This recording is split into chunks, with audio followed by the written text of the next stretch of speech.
Hello दोस्तों, Omkar institution में आपका फिर से स्वागत है।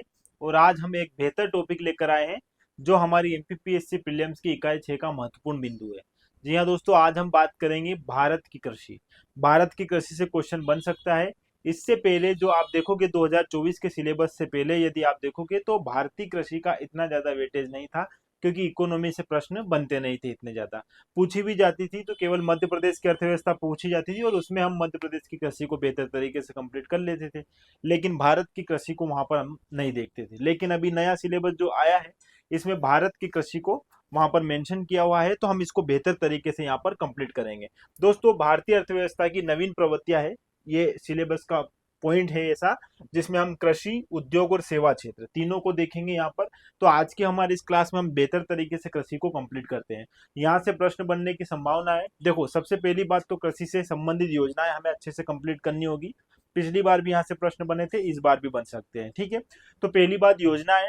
फिर दोस्तों, इसके साथ साथ कृषि में जो भी हमारे यहाँ पर अनुसंधान केंद्र है, वो सारी चीजें हमें यहाँ पर अच्छे से कंप्लीट करनी है। फिर कृषि में आयात निर्यात जो है, ये सारे बिंदु जो है हम यहाँ पर अच्छे से कंप्लीट करेंगे, तो हमारी पूरी जो है क्लास कंप्लीट हो जाएगी। अब कृषि में सिर्फ कृषि नहीं है, कृषि के साथ साथ हमें पशुपालन देखना है ना। पशुपालन वाला टॉपिक अलग ही रहेगा, उसको हम यहाँ पर कंप्लीट करेंगे। बागवानी वाला है ना, ये सारे आयाम जो है हम यहाँ पर कंप्लीट करेंगे हमारी इस क्लास में। ठीक है, चलो, क्लास हमारी 15 है और अब हम शुरू करते हैं हमारी क्लास। देखो दोस्तों, यदि आपने इससे पहले की क्लास नहीं देखी है तो एक बार जरूर देख लीजिएगा, क्योंकि वहां पर हम यूनिट 6 को क्रमबद्ध रूप से कंप्लीट कर रहे हैं। इससे पहले की क्लासेस यदि आपने देखी होगी तो आपको पता चल गया होगा कि हमने पूरी पूरी जो है इकोनॉमी के सारे आयाम जो है बेहतर तरीके से कंप्लीट किए हैं। ठीक है, चलो अब शुरू करते हैं भारतीय कृषि। अब भारतीय कृषि सबसे पहले तो हम जानते हैं हमारी रीढ़ है दोस्तों, रीढ़ की हड्डी है भारतीय कृषि हमारे देश की। क्योंकि हमारी जितनी भी पॉपुलेशन है, उस पॉपुलेशन का लगभग 60 से 70% जो लोग हैं किस कार्य में लगे हुए हैं, कृषि के कार्य में लगे हुए हैं। तो कृषि हमारे यहाँ पर सबसे बड़ा रोजगार का साधन है। और अगर देखा जाए तो कृषि के अभाव में हम हमारा विकास नहीं कर पाएंगे, हमारे देश का विकास नहीं कर पाएंगे। ये सारी बेसिक सी बातें आप जानते हो। और कुछ आयाम हम यहाँ पर देखेंगे करेंट अफेयर्स को लेकर। जो करेंट अफेयर्स के मुद्दे हैं कृषि को लेकर, उसको बेहतर तरीके से कंप्लीट करेंगे, क्योंकि यहाँ पर करंट से संबंधित प्रश्न बनने की पूरी पूरी संभावना है। ठीक है, चलो क्लास शुरू करते हैं दोस्तों हमारी। और सबसे पहले यहाँ पर हमें दिया हुआ है कि जो हमारी कृषि है, यह भारतीय अर्थव्यवस्था के अंतर्गत किस क्षेत्र में आती है दोस्तों, प्राथमिक क्षेत्र में। ये बात आपको पता है कि जो कृषि है ये प्राथमिक क्षेत्र का हिस्सा है। इसके बारे में हम यहाँ पर अब देखेंगे। ठीक है, और यह देश की कुल श्रम शक्ति जितनी भी जो काम करने वाले जो मजदूर है या काम करने वाले जो लोग हैं, उन सब में दोस्तों कितना, यहाँ पर 42.3% रोजगार उपलब्ध करवाती है। मतलब हमारे यहाँ जो भी काम किया जाता है किसी क्षेत्र में, तो जितने लोग उसमें संलग्न है उसके कितने 42.3% लोग तो है हमारे कृषि कार्य में ही लगे हुए हैं। ठीक है, इतने लोगों को ये क्या प्रदान करती है, रोजगार प्रदान करती है। इसलिए हमारी जो भारतीय अर्थव्यवस्था है, इसकी हम कृषि को क्या बोलते हैं, इसकी रीढ़ है। किसकी, भारतीय अर्थव्यवस्था की रीढ़ है। ठीक है, ये बात आप जानते हो। अब थोड़ा सा यहाँ देखेंगे दोस्तों कि पिछले 5 वर्षों में हमारे यहाँ पर कृषि क्षेत्र में कितना विकास हुआ है। अब सब हम याद करेंगे, इतना तो हम याद नहीं कर पाएंगे क्योंकि इतना जरूरी ज्यादा है नहीं। ये दोनों बिंदु देख लो कि 2022-23 में जो है अच्छी खासी वृद्धि हुई थी। इस बार जो है कृषि के विकास में वृद्धि तो हुई है, लेकिन 2022-23 की तुलना में कम हुई है दोस्तों। कितनी हुई है, 1.4%। यहाँ पर आप इस बात को अच्छे से याद रखिएगा। प्रश्न पूछा जा सकता है कि वर्ष 2023-24 में भारतीय कृषि में कितना विकास हुआ है, तो यहाँ पर 1.4%। ठीक है, ये बात आप यहाँ पर अच्छे से याद रखिएगा, यहाँ से प्रश्न बन सकता है। अब थोड़ा सा जितना भी करेंट की जो बातें हैं जो हमारी कृषि से संबंधित है, उनको अच्छे से देख लेते हैं। जीवीए में कितना योगदान है, जीडीपी में कितना योगदान है, ये बेसिक सी बातें हैं। कितने प्रतिशत वृद्धि हुई है जीवीए में, प्राथमिक क्षेत्र में जो है कृषि कितना योगदान कर रही है, निर्यात के मामले में हम कौन से स्थान पर है, आयात के मामले में कौन से स्थान पर है। यहाँ से सीधे सीधे टू द पॉइंट क्वेश्चन पूछे जा सकते हैं, इसलिए हम यहाँ पर पहले करेंट देख लेंगे। करेंट का सारा बिंदु हम यहाँ पर अच्छे से कंप्लीट करेंगे। देखो, एक बार इसकी रूपरेखा बता देता हूँ। फिर करंट में भी हम क्या है दोस्तों, जो भी हमारे प्राथमिक क्षेत्र में हम कितना अर्थव्यवस्था के क्षेत्र में भारतीय कृषि योगदान दे रही है, अंतरराष्ट्रीय व्यापार में कितना दे रही है, औद्योगिक विकास में भी कितना दे रही है, खाद्यान्न आपूर्ति में कितना दे रही है, और गरीबी उन्मूलन तथा रोजगार के क्षेत्र में भी हमारी कृषि किस प्रकार की भूमिका निभा रही है, ये सारे आयाम हम यहाँ पर अच्छे से कंप्लीट करेंगे। फिर इसके साथ ही साथ दोस्तों हम कृषि, पशुपालन, मत्स्य पालन और बागवानी। जब ये सारे आयाम कवर कंप्लीट कर लेंगे तो हमारी भारतीय अर्थव्यवस्था में जो कृषि है इसको हम बेहतर तरीके से कंप्लीट कर लेंगे। ठीक है, तो ये इसकी रूपरेखा है। अब फिर से जो है हम आ जाते हैं हमारे बिंदु पर। क्या था हमारा करेंट की हम बात कर रहे थे दोस्तों, तो यहाँ पर करेंट का जो है हमारा सिलसिला चल रहा था, इससे हम आगे बढ़ाते हैं। ठीक है, चलो यहाँ तक बात हो गई थी। अब थोड़ा सा समझते हैं कृषि के बारे में, भारतीय कृषि के बारे में। आजादी के समय कृषि तथा संबंधित क्षेत्र का देश के सकल घरेलू उत्पाद, यहाँ पर जीडीपी की बात कर रहा हूँ दोस्तों। तो आजादी के समय तो आप जानते हो कि सर्वाधिक जीडीपी में योगदान किसका था दोस्तों, कृषि क्षेत्र का था। ठीक है, कितना था, 56.46% है ना। तो ये हम आजादी के समय जीडीपी में योगदान करते थे कृषि क्षेत्र से। ठीक है, लेकिन अभी वर्तमान में यदि 2023-24 को ध्यान में रखकर हम देखें तो अब जो है जीडीपी में हम कितना योगदान दे रहे हैं दोस्तों, 18.2%। मतलब अब हमारा देश जो है विकसित देश की ओर बढ़ने लग गया है। देखो दोस्तों क्या होता है, यदि किसी देश की अर्थव्यवस्था में प्राथमिक क्षेत्र जो रहता है और द्वितीय क्षेत्र रहता है, इन दोनों का योगदान यदि जीडीपी में कम होने लगता है और तृतीय क्षेत्र का बढ़ने लगता है, तो वो राज्य या वो राष्ट्र जो है अपना क्या है, विकास का जो है धीरे धीरे धीरे स्तर जो है उसका बढ़ता जा रहा होता है। तो भारत भी जो है, अब जैसे पहले हम मतलब इतनी ज्यादा हमारी अर्थव्यवस्था विकसित नहीं थी, फिर हम विकासशील देश की ओर बढ़े और अब धीरे धीरे हम विकसित अवस्था की ओर बढ़ने लग गए हैं। क्योंकि अब हमारा तीसरा क्षेत्र जो है, तीसरा क्षेत्र जो है हमारा, यानी तृतीय क्षेत्र जो है, इसमें हम अब धीरे धीरे धीरे धीरे धीरे प्रोग्रेस कर रहे हैं। तो ये जो हमारा द्वितीय और प्राथमिक क्षेत्र है ये यथावत रहेगा या फिर इसमें इतना ज्यादा क्या नहीं होगा, प्रोग्रेस नहीं होगा। मतलब इन क्षेत्र में अब हमारी इतनी ज्यादा निर्भरता नहीं रही है। अब हम टर्सरी सेक्टर में भी, या हमारा जो तृतीय क्षेत्र है, जो सेवा क्षेत्र है, इसमें भी हम अब बढ़ चढ़कर जो है क्या कर रहे हैं, उसका विकास कर रहे हैं। ठीक है, तो ये एक बेसिक सी बातें हैं। तो क्यों क्यों दोस्तों यहाँ पर कमी आई, क्योंकि 56.46% तो हम आजादी के समय योगदान दे रहे थे जीडीपी में कृषि क्षेत्र से संबंधित अगर बात करूं तो। लेकिन अब धीरे धीरे जो है हम टर्सरी मतलब तीसरे क्षेत्र की ओर हम जब आगे बढ़ रहे हैं, विकास कर रहे हैं उस क्षेत्र में, तो हमारा जो प्राथमिक क्षेत्र है इसमें अब योगदान कम होने लगा है। और वर्तमान में आपको ये याद रखना है कि जो वर्तमान मूल्य है इस पर जो है हम जीडीपी में कितना योगदान दे रहे हैं 2023-24 के संदर्भ में, 18.2% है ना, ये याद रखिएगा। और यहाँ पर वृद्धि अगर देखी जाएगी तो जीवीए में हम, अब जीडीपी की अलग बात कर रहा हूँ, जीवीए की अलग बात कर रहा हूँ। ठीक है, ये सारी बातें मैं आपको पहले क्लास में समझा चुका हूँ। जीवीए में हमारी वृद्धि दर कितनी रही है कृषि में दोस्तों, 3.5%। दोनों बिंदु इंपोर्टेंट है, दोनों बात आप यहाँ पर याद रखिए। ये यहाँ से सीली मिस्टेक्स हम करते हैं, छोटी छोटी बातें हम याद रख के नहीं जाते हैं, सब कुछ पढ़ लेते हैं और ये कुछ बेसिक सी बातें नहीं पढ़ते हैं और फिर वहां गलत कर देते हैं। आप याद रखिएगा 18.2% और 3.5। ठीक है, दोनों बातें इंपॉर्टेंट थी। चलो 2022-23 की आर्थिक समीक्षा के अनुसार प्राथमिक क्षेत्र में वर्तमान मूल्य पर, ठीक है, वर्तमान मूल्य पर वर्ष 2022-23 में आर्थिक समीक्षा के अनुसार सकल मूल्यवर्धन मतलब जीवीए में कृषि का योगदान कितना था दोस्तों, 55.28%। ठीक है, ये आर्थिक सर्वेक्षण 2023-24 की बात लिखी हुई है।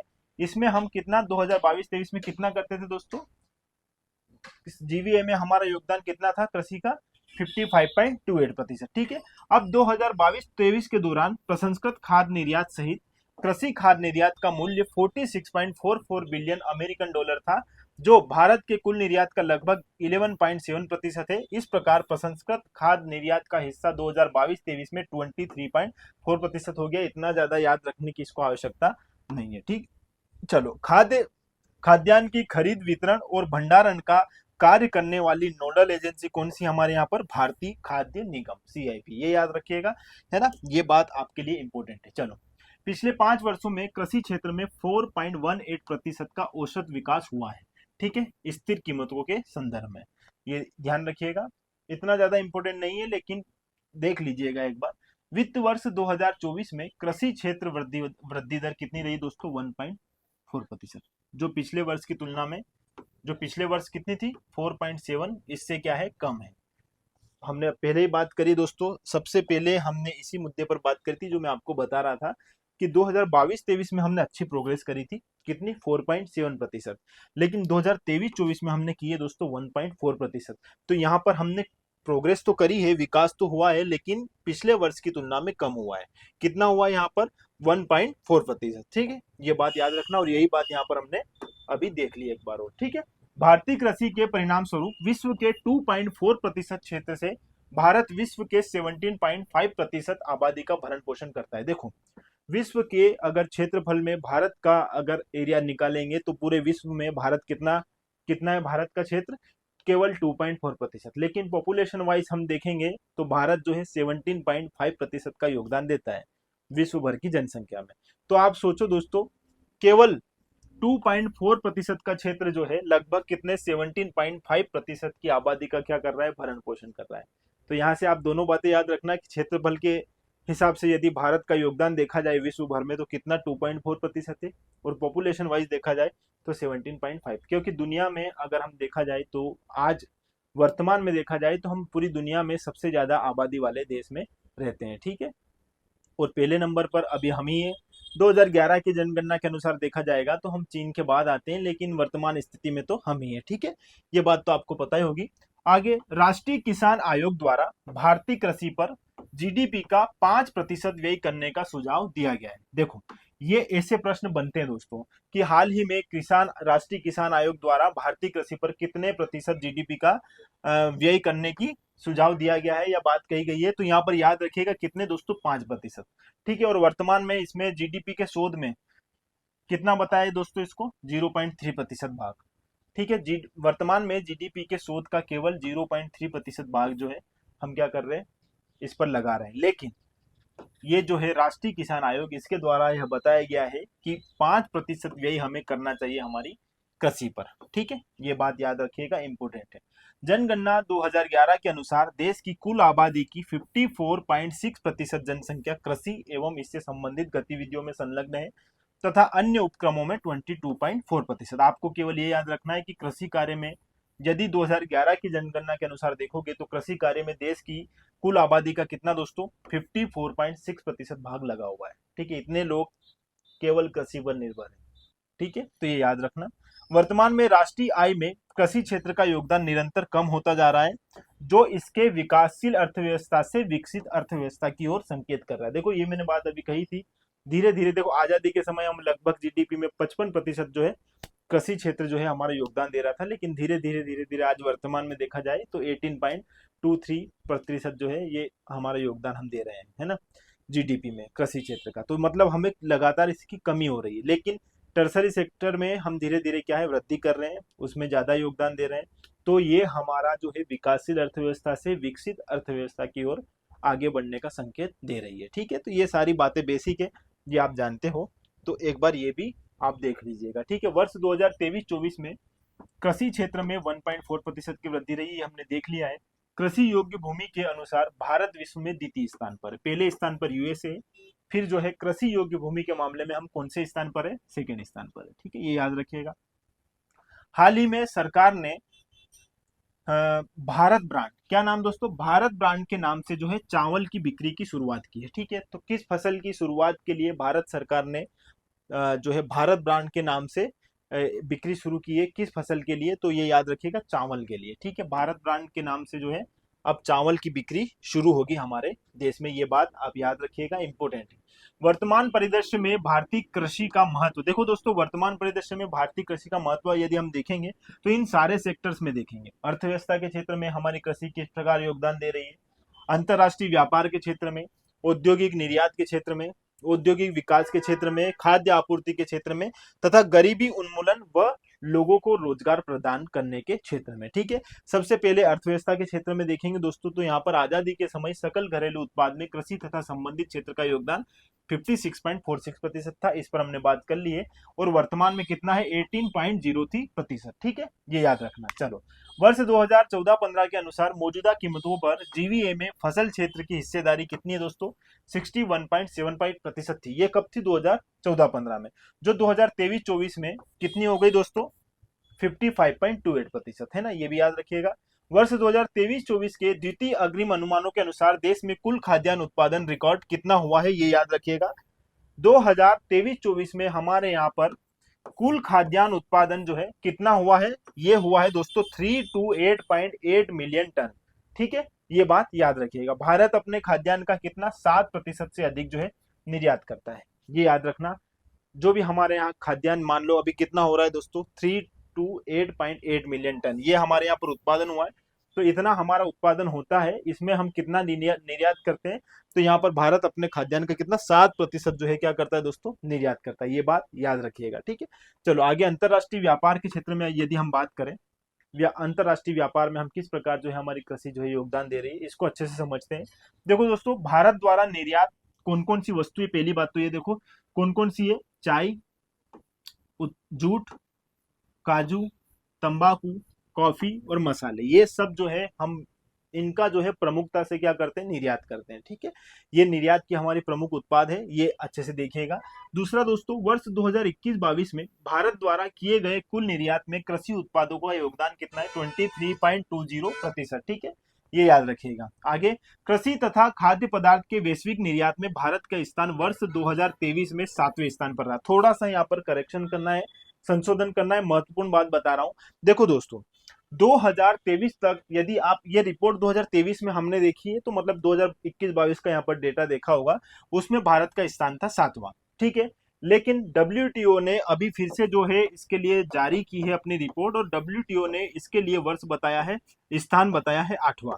तो आप जैसे अब 2025 में एग्जाम दे रहे हो, तो आपके लिए ये स्थान याद करना जरूरी है कि हाल ही में यदि हम देखा जाए कृषि तथा खाद्य पदार्थ के वैश्विक निर्यात में जो भारत है ये कौन सा स्थान रखता है, तो यहाँ पर याद रखिएगा दोस्तों 8वां। किनकी बात कर रहा है, कृषि तथा खाद्य पदार्थों की, ठीक है। तो इसके संदर्भ में WTO ने रिपोर्ट जारी की है जिसमें यह स्थान कौन सा बताया जा रहा है, 8वां, ठीक है। ये ध्यान आप अच्छे से रखिएगा, ठीक है। चलो, भारत विश्व के 10 अग्रणी निर्यातकों की श्रेणी में आता है, ठीक है, ये तो आप जानते हो। वर्ष 2022-23 में कृषि उत्पादों को निर्यात में सर्वाधिक योगदान अनाज का है, ये याद रखना, जो कितना है 3.2%। 2022-23 में कृषि उत्पादों के निर्यात में सर्वाधिक योगदान हम किसका किसका है दोस्तों, अनाज का। फिर है समुद्री उत्पाद का जो 1.8% है। फिर है मसालों का 0.8%। ये आप ध्यान रखिएगा, ये बात भी पूछी जा सकती है, ठीक है। चलो, भारत द्वारा आयात वस्तुएं, अब सबसे पहले यहाँ पर हमने तेल लिखा है, ठीक है। हम आयात क्या क्या करते हैं वो देखिएगा थोड़ा सा यहाँ पर दोस्तों। देखो, वर्ष 2021-22 में कृषि उत्पादों का आयात 4.4% था, ठीक है। ये 21-22 में, जो वर्ष 2022-23 में घटकर कितना हो गया है, 4.1 हो गया है, ठीक है। ये देखिएगा एक बार, ठीक है। फिर अब बात करते हैं दोस्तों कृषि एवं खाद्य पदार्थों के वैश्विक आयात में। आयात में भारत का स्थान क्या है, 8 है, ये याद रखिएगा। निर्यात में भी 8 है, दोनों बात इंपोर्टेंट है, अच्छे से देख लीजिएगा, ठीक है। खाद्य तेल की घरेलू उपलब्धता बढ़कर 2023-24 में कितनी हो गई है दोस्तों, 121.33 लाख टन, है ना। ये ध्यान रखिएगा अच्छे से इस बात पर भी, ठीक है। चलो, वर्ष 2022-23 में घरेलू मांग का 57.3% खाद्य तेल का आयात किया गया है, इंपोर्टेंट नहीं है। 2022 में कृषि और खाद्य उत्पादों के वैश्विक व्यापार में भारत का हिस्सा निर्यात में 2.5% रहा है, और आयात में 1.7%, ठीक है। ये भी 2022 का डेटा है, इस पर भी ज्यादा आप ध्यान मत दीजिएगा। वर्ष 2022-23 में देश के निर्यात में कृषि एवं संबंधित क्षेत्र का योगदान 11.6% रहा है, ठीक है। ये 2022-23 का डेटा है, इसे भी आप एक बार देख लीजिएगा। चलो, यहाँ पर कृषि उत्पादों एवं प्रमुख निर्यातक देशों की बात करें, निर्यातक देशों की बात यदि हम करेंगे यहाँ पर, तो सबसे ज्यादा यहाँ पर 2022-23 का दोस्तों, परेशान मत होइएगा, बस आपके नॉलेज के लिए बस 1-2 बार आप ये नाम याद रख लीजिएगा, ये डेटा याद रखने की जरूरत नहीं है। भारत की रैंक देख लीजिएगा, 2022-23 का वैसे पूछेगा नहीं, लेकिन अब पढ़ रहे हैं तो थोड़ा इन सब चीजों को भी अच्छे से देख लेते हैं, ठीक है। चलो, किसकी बात कर रहे हैं हम, कृषि उत्पादों की, ठीक है। निर्यात, कृषि उत्पादों के निर्यात में कौन कौन से देश पहले नंबर पर है, तो यहाँ पर देखोगे USA, ब्राजील, चीन, है ना। ये नाम आप देख लीजिएगा, ये पहले नंबर पर USA है, फिर ब्राजील है, फिर चीन है। यदि हम भारत की बात करेंगे तो भारत ने कितने बिलियन टन जो है यहाँ पर ये डॉलर जो है निर्यात किया है, तो ये 50 इसका यहाँ पर आंकड़ा दिया हुआ है। और वैश्विक निर्यात में भारत का हिस्सा कितना है दोस्तों, 2.5%। बिल्कुल याद रखने की जरूरत नहीं है, इतना ज्यादा आप परेशान मत होइएगा। आयात तक की अगर बात करेंगे तो यहाँ पर चीन पहले आ जाएगा और USA दूसरे पे रहेगा। उधर अगर हम निर्यात की बात करेंगे तो यहाँ पर USA पहले रहेगा, ठीक है। लेकिन इसमें क्या आ जाएगा, चीन आ जाएगा पहले, ठीक है। और भारत का स्थान इसमें, भारत कितना कर रहा है बिलियन डॉलर, 34 बिलियन डॉलर, और यहाँ पर 1.7% भारत का विश्व के आयात में हिस्सा है 2022-23 के अनुसार, इसलिए ज्यादा हम महत्व नहीं दे रहे उस बात को। देखो दोस्तों, यूनिट 6 में भर भर कर डेटा है, हर डेटा हम देखते हैं तो ऐसा लगता है कि यार ये भी पूछा जा सकता है, ये भी पूछा जा सकता है, लेकिन इतना सारा मटेरियल हम एक साथ याद नहीं कर पाएंगे, है ना। तो जहाँ हमें लगता है कि यार संभावना ज्यादा है, उन्हीं को हम देखें तो बेहतर होगा। प्लस जो करंट में अभी चल रहा है, जैसे 22-23 का तो हम पढ़ेंगे तो इतना ज्यादा उसका इंपॉर्टेंस नहीं है जितना 23-24 का है, क्योंकि आर्थिक सर्वेक्षण 23-24 के अनुसार ही जो है डेटा पूछा जा सकता है, और यही हमारा नवीनतम आंकड़े भी है हमारे। तो इन पर थोड़ा सा बेहतर तरीके से फोकस करेंगे तो ज़्यादा सही रहेगा, और समय भी अब कम है, तो वो चीज़ें पढ़ें जो याद भी रख सकें और जिनके आने की भी संभावना है ना। तो ये सारी बातें हैं। चलो अब औद्योगिक विकास के क्षेत्र में यदि हम देखेंगे, तो औद्योगिक विकास की यदि हम बात करें दोस्तों, तो छठी आर्थिक जनगणना 2013 के अनुसार देश में कुल 58.5 मिलियन प्रतिष्ठान कार्यरत थे, जिसमें 34.8 मिलियन प्रतिष्ठान ग्रामीण इलाकों से संबंधित है। ठीक है, ज्यादा ध्यान देने की आवश्यकता नहीं है। देश में मौजूद कुल उपक्रमों में 77.6% गैर कृषि कार्य में, कितने दोस्तों, 77.6% गैर कृषि कार्य में, तथा शेष 22.4% कृषि कार्य जिसमें फसल उत्पादन तथा वृक्षारोपण को छोड़कर लगे हुए थे। ठीक है, ये याद रखिएगा।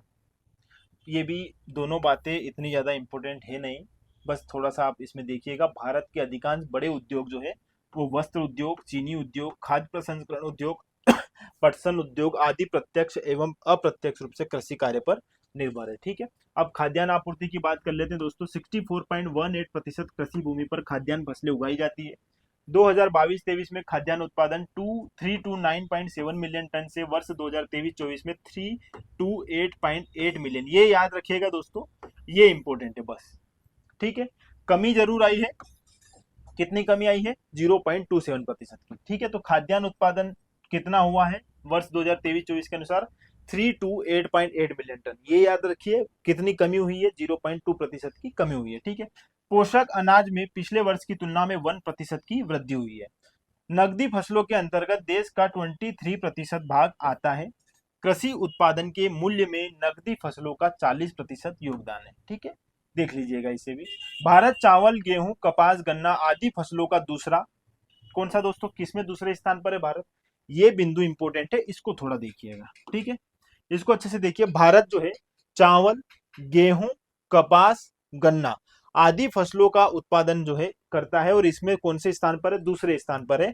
लेकिन यदि दूध, दाल व मसालों की बात करेंगे तो इसमें हम कौन से नंबर पर है दोस्तों, सबसे बड़ा उत्पादक देश हमारा ही है, पहले नंबर पर है। आर्थिक सर्वेक्षण 2023-24 के अनुसार ये बात बता रहा हूं, ये लाइन इंपॉर्टेंट है, इसको आप अच्छे से देख लीजिए कि भारत जो है चावल, गेहूं, कपास तथा गन्ना, इन चार उत्पाद में क्या है, दूसरे नंबर पर है। ठीक है, और बाकी दूध, दाल और मसालों में हम पहले नंबर पर है, ये बात तो आप जानते हो।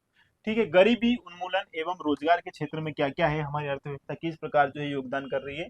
तो भारत में 70% ग्रामीण आबादी है जो अपनी आजीविका हेतु कृषि पर निर्भर है, जिसमें 52% जो है किसान मुख्यतः लघु एवं सीमांत है। लघु एवं सीमांत किसान मतलब दोस्तों कम जमीन वाले किसान लघु किसान, सीमांत किसान जिनकी 1 हेक्टेयर से भी कम भूमि है, वो सब सीमांत किसान के अंतर्गत आते हैं। ठीक है, तो ये हमारे कितने प्रतिशत है दोस्तों, 52%। ठीक है, 1950-51 में भारत की कार्यशील जनसंख्या का 69.5% भाग किस पर निर्भर था दोस्तों, कृषि एवं संबंधित क्षेत्र में। तो ये बात भी आप अच्छे से देख लीजिएगा। चलो, भारतीय कृषि तथा इससे संबंधित क्षेत्र कौन कौन से एक बार देख लीजिए। कृषि, पशुपालन, मत्स्य पालन और बागवानी, ये यहाँ इसलिए दिया है दोस्तों। अभी हमने करंट की वो बातें देख ली जो एग्जाम में पूछी जा सकती हैं। बहुत अन्यथा फैक्ट भी है जो आपको बिल्कुल देखने नहीं है, उनके लिए ज्यादा परेशान नहीं होने हैं।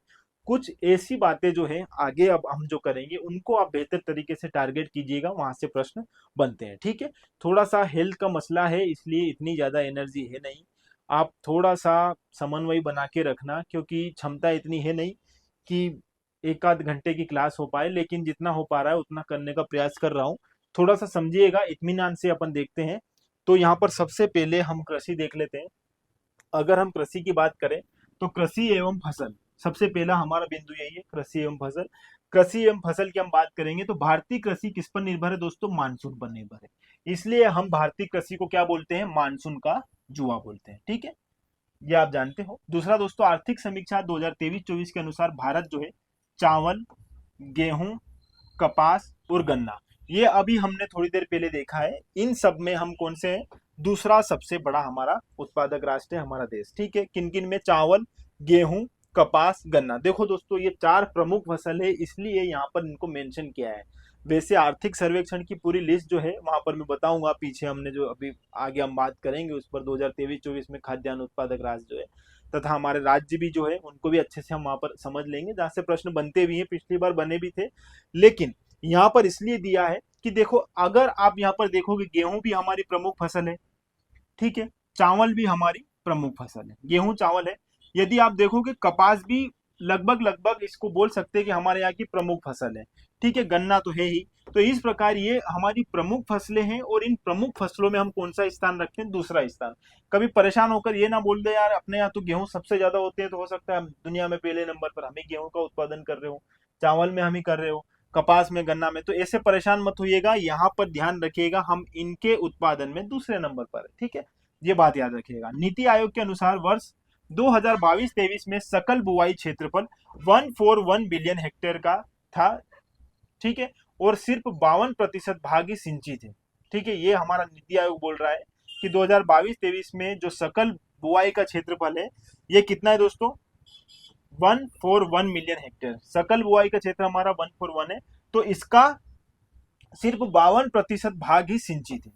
मतलब सिंचित क्षेत्र मतलब ऐसा जहां पर हम सिंचाई के माध्यम से जो है हम हमारी फसल को उगा रहे हैं। तो ये बात याद रखिएगा। तथा 48% भाग जो है हमारा किस पर निर्भर कर रहा है? मानसून पर निर्भर कर रहा है। ठीक है, तो इतने बड़े बुआई क्षेत्र में जो 141 मिलियन हेक्टेयर हमारा बुआई क्षेत्र है जहां पर हम फसल बो रहे हैं, उनमें हम कितना दोस्तों, कितने प्रतिशत निर्भर है मानसून पर? 48%। और हम कितना सिंचित कर रहे हैं दोस्तों? केवल 52%। मतलब ये केवल इसलिए बोल रहा हूं कि यहाँ पर देखना, हमारी जो फसल है आधी, मतलब 50% जो हमारी फसलें है वो किस पर निर्भर है? पूरी तरीके से मानसून पर निर्भर है। ठीक है, ये बात ध्यान रखिए आप। ये बस इतना सा 52-48 का आंकड़ा याद रखिएगा। हालांकि ये 2022 का डेटा है, इसमें ध्यान रखने की आवश्यकता नहीं, लेकिन कभी मेंस में आप आंसर लिखो, कृषि से संबंधित यदि ऐसा कुछ विचार आपको देना रहे, तो बोल देना वहां पर कि भारतीय कृषि जो है ये मानसून पर निर्भर करती है, और हाल ही में नीति आयोग के अनुसार यह बताया गया है 52% भाग जो है केवल वही हम सिंचित करते हैं। बाकी 48% भाग जो है हमारा, जिस पर हम बुआई करते हैं, सिंचित बुआई जो होती है हमारी, कुल सिंचित बुआई, उसमें हम लगभग लगभग 48% निर्भर रहते हैं मानसून पर, जो इस बात को दर्शाता है कि भारतीय कृषि एक प्रकार से क्या है? मानसूनी जुआ है। जब हम मेंस में डिस्कस करेंगे तब ये सारी बातें मैं आपको बेहतर तरीके से समझाऊंगा, किस प्रकार से लिखना होगा, सारी बातें हम उस पर चर्चा करेंगे। लेकिन अभी आप इसको इतना याद रखिएगा कि जो हमारी कुल सिंचित बुआई है क्षेत्र, उसमें हम 48% जो है मानसून पर निर्भर रहते हैं। ठीक है, चलो। प्रमुख फसलों का क्षेत्रफल तथा उत्पादकता की अगर मैं बात करूं, तो भारत की सर्वाधिक सिंचित फसल कौन सी है दोस्तों? गन्ना। भारत की सर्वाधिक सिंचित फसल कौन सी? गन्ना, जो कितने? 96.6% है। ठीक है, जबकि इसके पूर्व जो है सर्वाधिक सिंचित फसल कौन सी थी? गेहूं थी। पहले अगर आप देखोगे तो सर्वाधिक सिंचित फसल जो थी हमारी गेहूं थी, लेकिन वर्तमान में कौन सी है दोस्तों? गन्ना है। ये बात याद रखिएगा, यहां से प्रश्न बन सकता है। ठीक है, चलो आगे देखते हैं। भारत में वर्तमान में 64.18% कृषि भूमि पर खाद्यान्न फसलें उगाई जाती है। ठीक है, खाने वाली जो फसलें हैं, जिसमें हमारी क्या आ जाएगी? गेहूं, चावल, जौ, मक्का, ये जो हमारी खाद्यान्न फसलें हैं, ये वर्तमान में कितने दोस्तों? 64.18% पर उगाई जाती है। ठीक है, दूसरा, भारत में सर्वाधिक संख्या लगभग कितनी दोस्तों? 68.52%। तो भारत में सर्वाधिक संख्या जो है सीमांत जोत में, मतलब सीमांत जोत पाई जाती है। यानी ओवरऑल बात यह है दोस्तों कि भारत में आज भी लगभग 68% के आसपास सीमांत जोत है। सीमांत जोत मैंने बताई है, जो 1 हेक्टेयर से कम की जमीन है वो सीमांत जोत कहलाती है। तो लगभग हमारे यहाँ गरीब किसान, गरीब भी और भी गरीब बोल सकते हैं दोस्तों, किसान तो वैसे मध्यम रेंज के जो रहते हैं ये भी गरीब ही है, क्योंकि फसल कई बार जैसा हम उगाते हैं वैसी होती नहीं है, भाव नहीं आते हैं। ओवरऑल बड़े किसान जो है, वो संपन्न किसान जो रहते हैं, वो अच्छे से अपना जो है मेंटेनेंस चलाते हैं। लेकिन जो मध्यम वर्ग के किसान हैं, जिनके पास कम जमीनें होती हैं, वो इतना ज्यादा रोटेशन नहीं कर पाते हैं। मतलब ये है कि लाइफ अच्छे से खा पी सकते हैं, बैठ उठ सकते हैं, लेकिन एकदम वैसा ज्यादा इतना प्रॉफिट नहीं रहता है, ठीक है। लेकिन उससे भी कई ज्यादा ऐसे किसान हैं जो सीमांत किसान की श्रेणी में आते हैं, और भारत में लगभग कितने दोस्तों 68% ऐसे लोग हैं जो सीमांत खेती करते हैं, मतलब उनकी जोत जो है वो 1 हेक्टेयर से भी कम है। तो ये बात इस बात को दर्शाती है कि हमारे यहाँ पर आज भी जो है छोटे किसान बहुत ज्यादा है, ठीक है। देखो यहाँ पर लिखा है भारत में सर्वाधिक संख्या कितनी दोस्तों 68.52%। तो यहाँ पर सर्वाधिक संख्या में हमारे यहाँ पर क्या है, सीमांत जोत पाई जाती है। अब सीमांत जोत क्या होती है दोस्तों, सीमांत जोत से तात्पर्य 1 हेक्टेयर से कम आकार वाले जोते या खेत, ठीक है, ये याद रखना। भारत में 17.68% जोत का आकार 1 से 2 हेक्टेयर का होता है। देखो इतना जो है 1 से 2 हेक्टेयर का आकार है, कितना 17.68%। सारा डेटा जो मैं आपको बता रहा हूँ दोस्तों, ये आर्थिक समीक्षा का डेटा बता रहा हूँ, सारा ऑफिशियल है, कहीं से लिया नहीं गया है कि या कहीं से भी कुछ आंकड़ा उठा लिया है, सब ऑफिशियल है। तो इस बात को आप अनुमान के तौर पर रख सकते हो, आपके मेंस में या कहीं भविष्य में आपको उपयोग आ रहा है कहीं बताने का, तो ये सारी बातें जो है थोड़ा सा ध्यान में रखिएगा, ठीक है। चलो, भारत में कुल भौगोलिक क्षेत्र का 93.0% क्षेत्र भूमि उपयोग में है, जिसमें लगभग 46% शुद्ध भाग ही बोया जाता है, ठीक है। एक ये भी बात अच्छे से समझिएगा कि भारत में जो कुल भौगोलिक क्षेत्र है भारत में, उसका दोस्तों 93% क्षेत्र भूमि उपयोग में है। मतलब 93% जो है हम क्या है, हमारे यहाँ पर जो क्षेत्र है भूमिया है, उसको हम क्या करते हैं, उपयोग में ले रहे हैं, जिसमें से भी लगभग 46% शुद्ध भाग ही बोया जाता है। अब इसका भी हम दोस्तों अगर देखेंगे तो 46% जो है वहां पर हम कृषि करते हैं, मतलब 50-50, आधा मानो, आधा जो है हमारा ऐसा ही एक्स्ट्रा है, ठीक है, जिसमें हम लोग भी रह रहे हैं, नगद बसे हुए हैं, घर बने हुए हैं, है ना, कुछ ऐसे क्षेत्र भी रहते हैं। तो ये यहाँ पर इतना याद रखना कि 46% भाग पर जो है हम बुआई करते हैं, है ना। भारत के पास विश्व की कुल कृषि योग्य भूमि का 11% है। तो विश्व की कुल कृषि योग्य भूमि का भारत में कितना है दोस्तों, 11% है, जबकि इसे विश्व जनसंख्या के लगभग 17.5% भाग का पोषण करना होता है। आपने अभी थोड़ी देर पहले हमने देखा था कि विश्व भर में यदि क्षेत्रफल वाइज देखेंगे तो भारत केवल 2.4% जो है अपना क्षेत्र जो है पूरे विश्व में इतना है, केवल 2.4%। और आबादी कितनी है पूरे विश्व भर में, यदि देखी जाए हमारा परसेंट निकालोगे तो भारत में ही केवल कितनी है, 17.5% की आबादी है। तो सोचो दोस्तों, इतना सा बड़ा क्षेत्र वाला देश इतनी बड़ी आबादी का क्या कर रहा है, भरण पोषण कर रहा है, तो वहां की कृषि तो दमदार होगी ही सही। तो ये बात इस बात को इंगित करती है ना, इस बात को आप अच्छे से देख लीजिएगा। और भारत के पास विश्व की कुल कृषि योग्य भूमि का कितना है दोस्तों, मात्र 11% ही। तो भारत क्या है दोस्तों, 7वें नंबर पर है विश्व में। भारत का यदि क्षेत्रफल के हिसाब से यदि आप देखोगे कौन सा नंबर है हमारा, तो हम 7वें क्रमांक पर आते हैं। सबसे पहले देख लो रूस, रूस सबसे बड़ा है।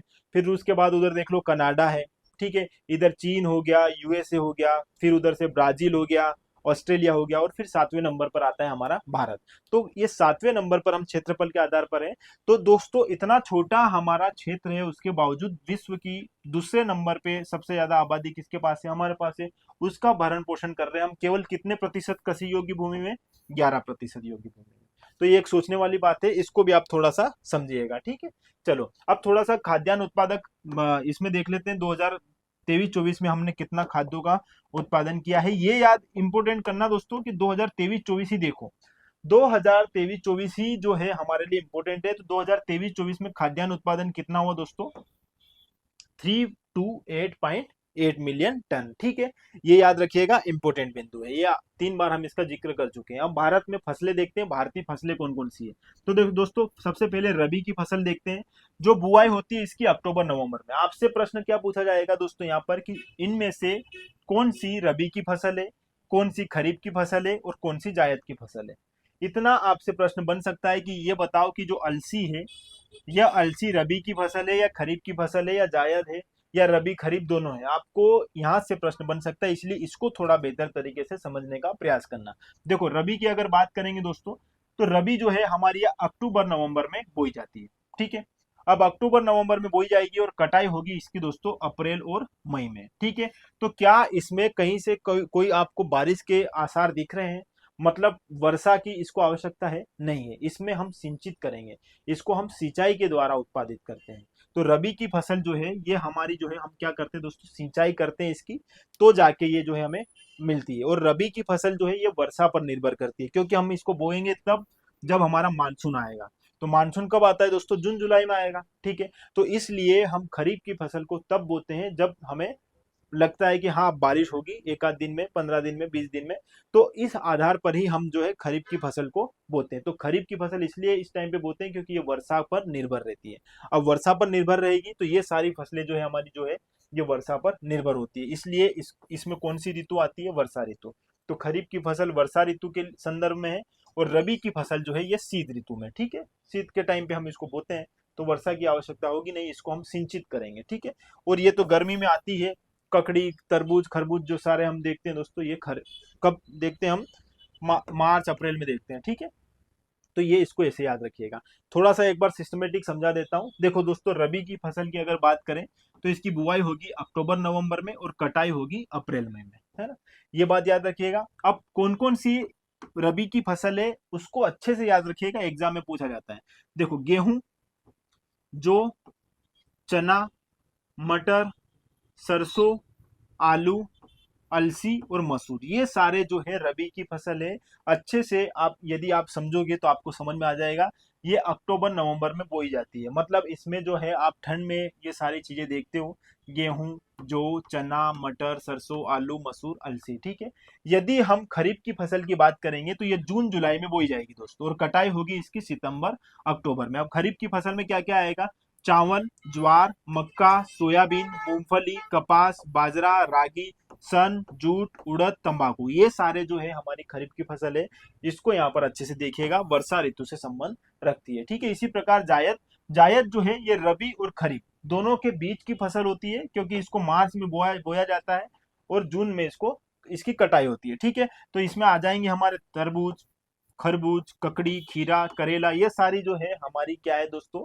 जायद की फसल है। ठीक है, याद रखना ग्रीष्म ऋतु या गर्मी की जो सीजन रहती है उससे संबंध रखती है। ठीक है, तो ये बेसिक सी कुछ बातें हैं, लेकिन प्रश्न बनता है। ये वाला एरिया अगर नहीं देखा है तो एक बार जरूर देखना, यहाँ से प्रश्न बना है और बनने की भी संभावना है। ठीक है, चलो अब कृषि गणना देख लेते हैं। यहाँ पर कृषि गणना जो है संगणना 2010-11 के अनुसार भारत के औसत कृषि जोत का आकार कितना है दोस्तों? 1.115 हेक्टेयर था। ये कितना था 2010-11 में?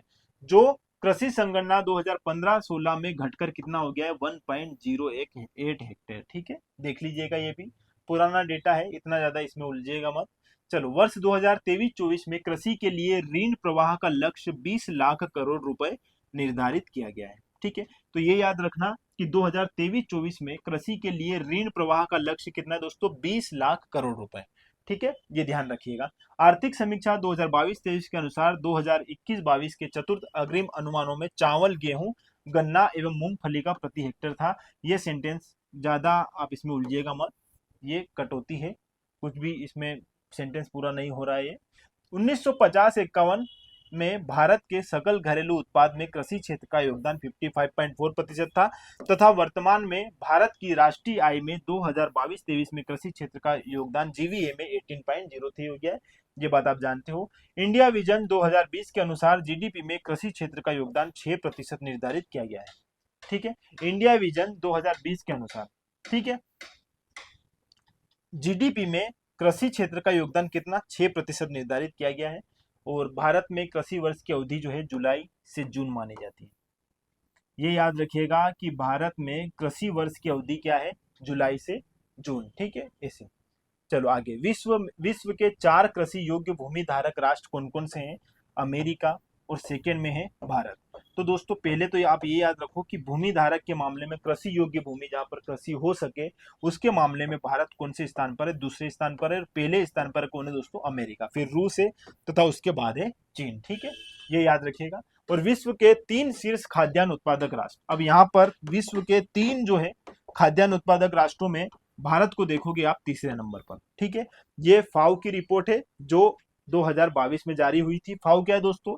ये फूड एंड एग्रीकल्चर ऑर्गेनाइजेशन होता है और यह जो है कृषि तथा इससे संबंधित क्षेत्र में क्या करता है? कार्य करता है और जो भी देश है उनके लिए अपनी रिपोर्ट जारी करता है। कृषि से संबंधित कुछ भी गतिविधियां हो रही है उस पर क्या नजर रखता है, उनको बढ़ाने के लिए ये जो है अपना योगदान देता है। ये बात आप जानते हो। आपसे प्रश्न पूछेगा यह जो है स्थापना इसकी कब हुई थी?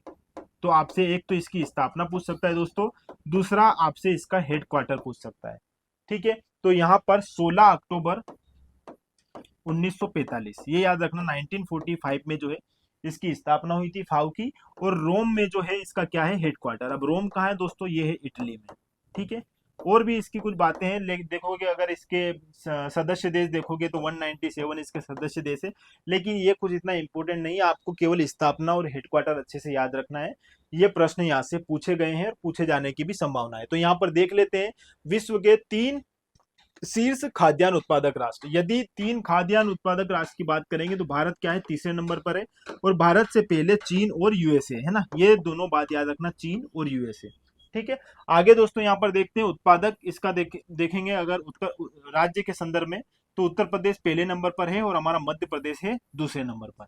ठीक है, खाद्यान्न उत्पादक राज्य की अगर बात करेंगे देश के, तो पहले नंबर पर उत्तर प्रदेश है, दूसरे नंबर पर है हमारा मध्य प्रदेश। ठीक है, ये 2023-24 लिख लीजिए, इसमें भी यही है। ठीक है, आर्थिक समीक्षा 2023-24 के अनुसार भी पहले नंबर पर उत्तर प्रदेश ही है और मध्य प्रदेश जो है दूसरे नंबर पर तथा तीसरे नंबर पर है पंजाब। ठीक है, याद रखिएगा। चलो आगे इसको अच्छे से समझते हैं। और दोस्तों इसमें और क्या क्या ऐसे क्वेश्चन जो बन सकते हैं। 25 मई 2023 को कृषि एवं किसान कल्याण मंत्रालय द्वारा जारी तीसरे अग्रिम अनुमान के अनुसार वर्ष 2023-24 में देश का कुल खाद्यान्न उत्पादन इतना रहा है। ये बात हम 4 बार कर चुके हैं, इसलिए आप इसको याद रखिएगा। ठीक है, चलो उसके बाद यूएनओ ने वर्ष 2023 को अंतरराष्ट्रीय मिलेट वर्ष के रूप में घोषित किया है। ये मिलेट वर्ष याद रखना मोटे अनाजों के लिए है दोस्तों। तो 2023 को अंतरराष्ट्रीय मिलेट वर्ष घोषित किया है यूएनओ ने, ये बात आप याद रखना इंपॉर्टेंट है। ठीक है, चलो अब दोस्तों वर्ष 2021-22 में देश में प्रति व्यक्ति खाद्य तेल की उपलब्धता 21.5 प्रति किलोग्राम प्रति वर्ष प्रति व्यक्ति है, जो आपको याद रखने की आवश्यकता नहीं है। भारत में वर्ल्ड सेंसस ऑफ एग्रीकल्चर कार्यक्रम के तहत प्रथम कृषि संगणना 1970-71 में की गई थी। तो पहली कृषि संगणना कब हुई थी दोस्तों, 1970-71 में। ठीक है, तब से यह प्रत्येक 5 वर्ष के अंतराल पर 3 चरणों में करवाई जाती है। आप यहाँ पर ये याद रखना कि पहली बार कृषि की संगणना जो हुई थी वो कब हुई थी, 1970-71 में। ठीक है, दूसरा दोस्तों यहाँ पर कृषि योग्य कुल भूमि की दृष्टि से विश्व में 5 शीर्ष राष्ट्र कौन से, अमेरिका, भारत, चीन, रूस एवं ब्राजील। ये लाइन भी दूसरी बार आ गई है, ये बात अच्छे से देखिएगा, है ना। चावल उत्पादक राष्ट्र में विश्व में भारत का स्थान कौन सा दोस्तों, दूसरा स्थान, पहला है चीन। ठीक है, विश्व में हम चावल के उत्पादन में दूसरे नंबर पर है, हम इस पर चर्चा कर चुके थे। मक्का उत्पादक राष्ट्र में विश्व में पहला कौन है दोस्तों, यूएसए, दूसरा है चीन तथा तीसरा है ब्राजील। ठीक है, भारत का इसमें पहले दूसरे तीसरे स्थान पर कोई भी मक्के के उत्पादन में नहीं है। ठीक है, चाय उत्पादक राष्ट्र में विश्व में भारत का स्थान दूसरा है, पहला है दोस्तों चीन। ठीक है, अब आप सोचते होंगे हम तो इतनी ज्यादा चाय पीते हैं लेकिन फिर भी चीन पहले नंबर पर, तो चीन पहले नंबर पर ही है, ये याद रखिएगा। भारत जो है वो दूसरे नंबर पर है। कृषि योग्य कुल भूमि प्रतिशत की दृष्टि से विश्व में प्रथम स्थान बांग्लादेश का है।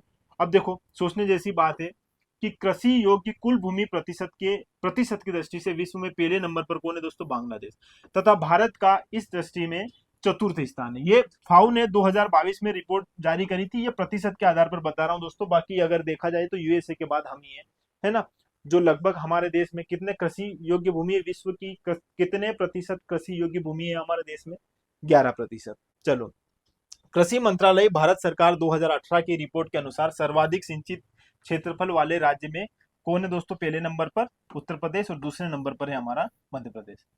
ठीक है, 2018 की रिपोर्ट है, इसको ज्यादा ध्यान मत दीजिएगा। देश में लगभग 89.4% परिवारों के पास 2 हेक्टेयर भूमि है। देखो कितने, 90% परिवारों के पास 2 हेक्टेयर से कम भूमि है, ये याद रखना, 2 हेक्टेयर से कम।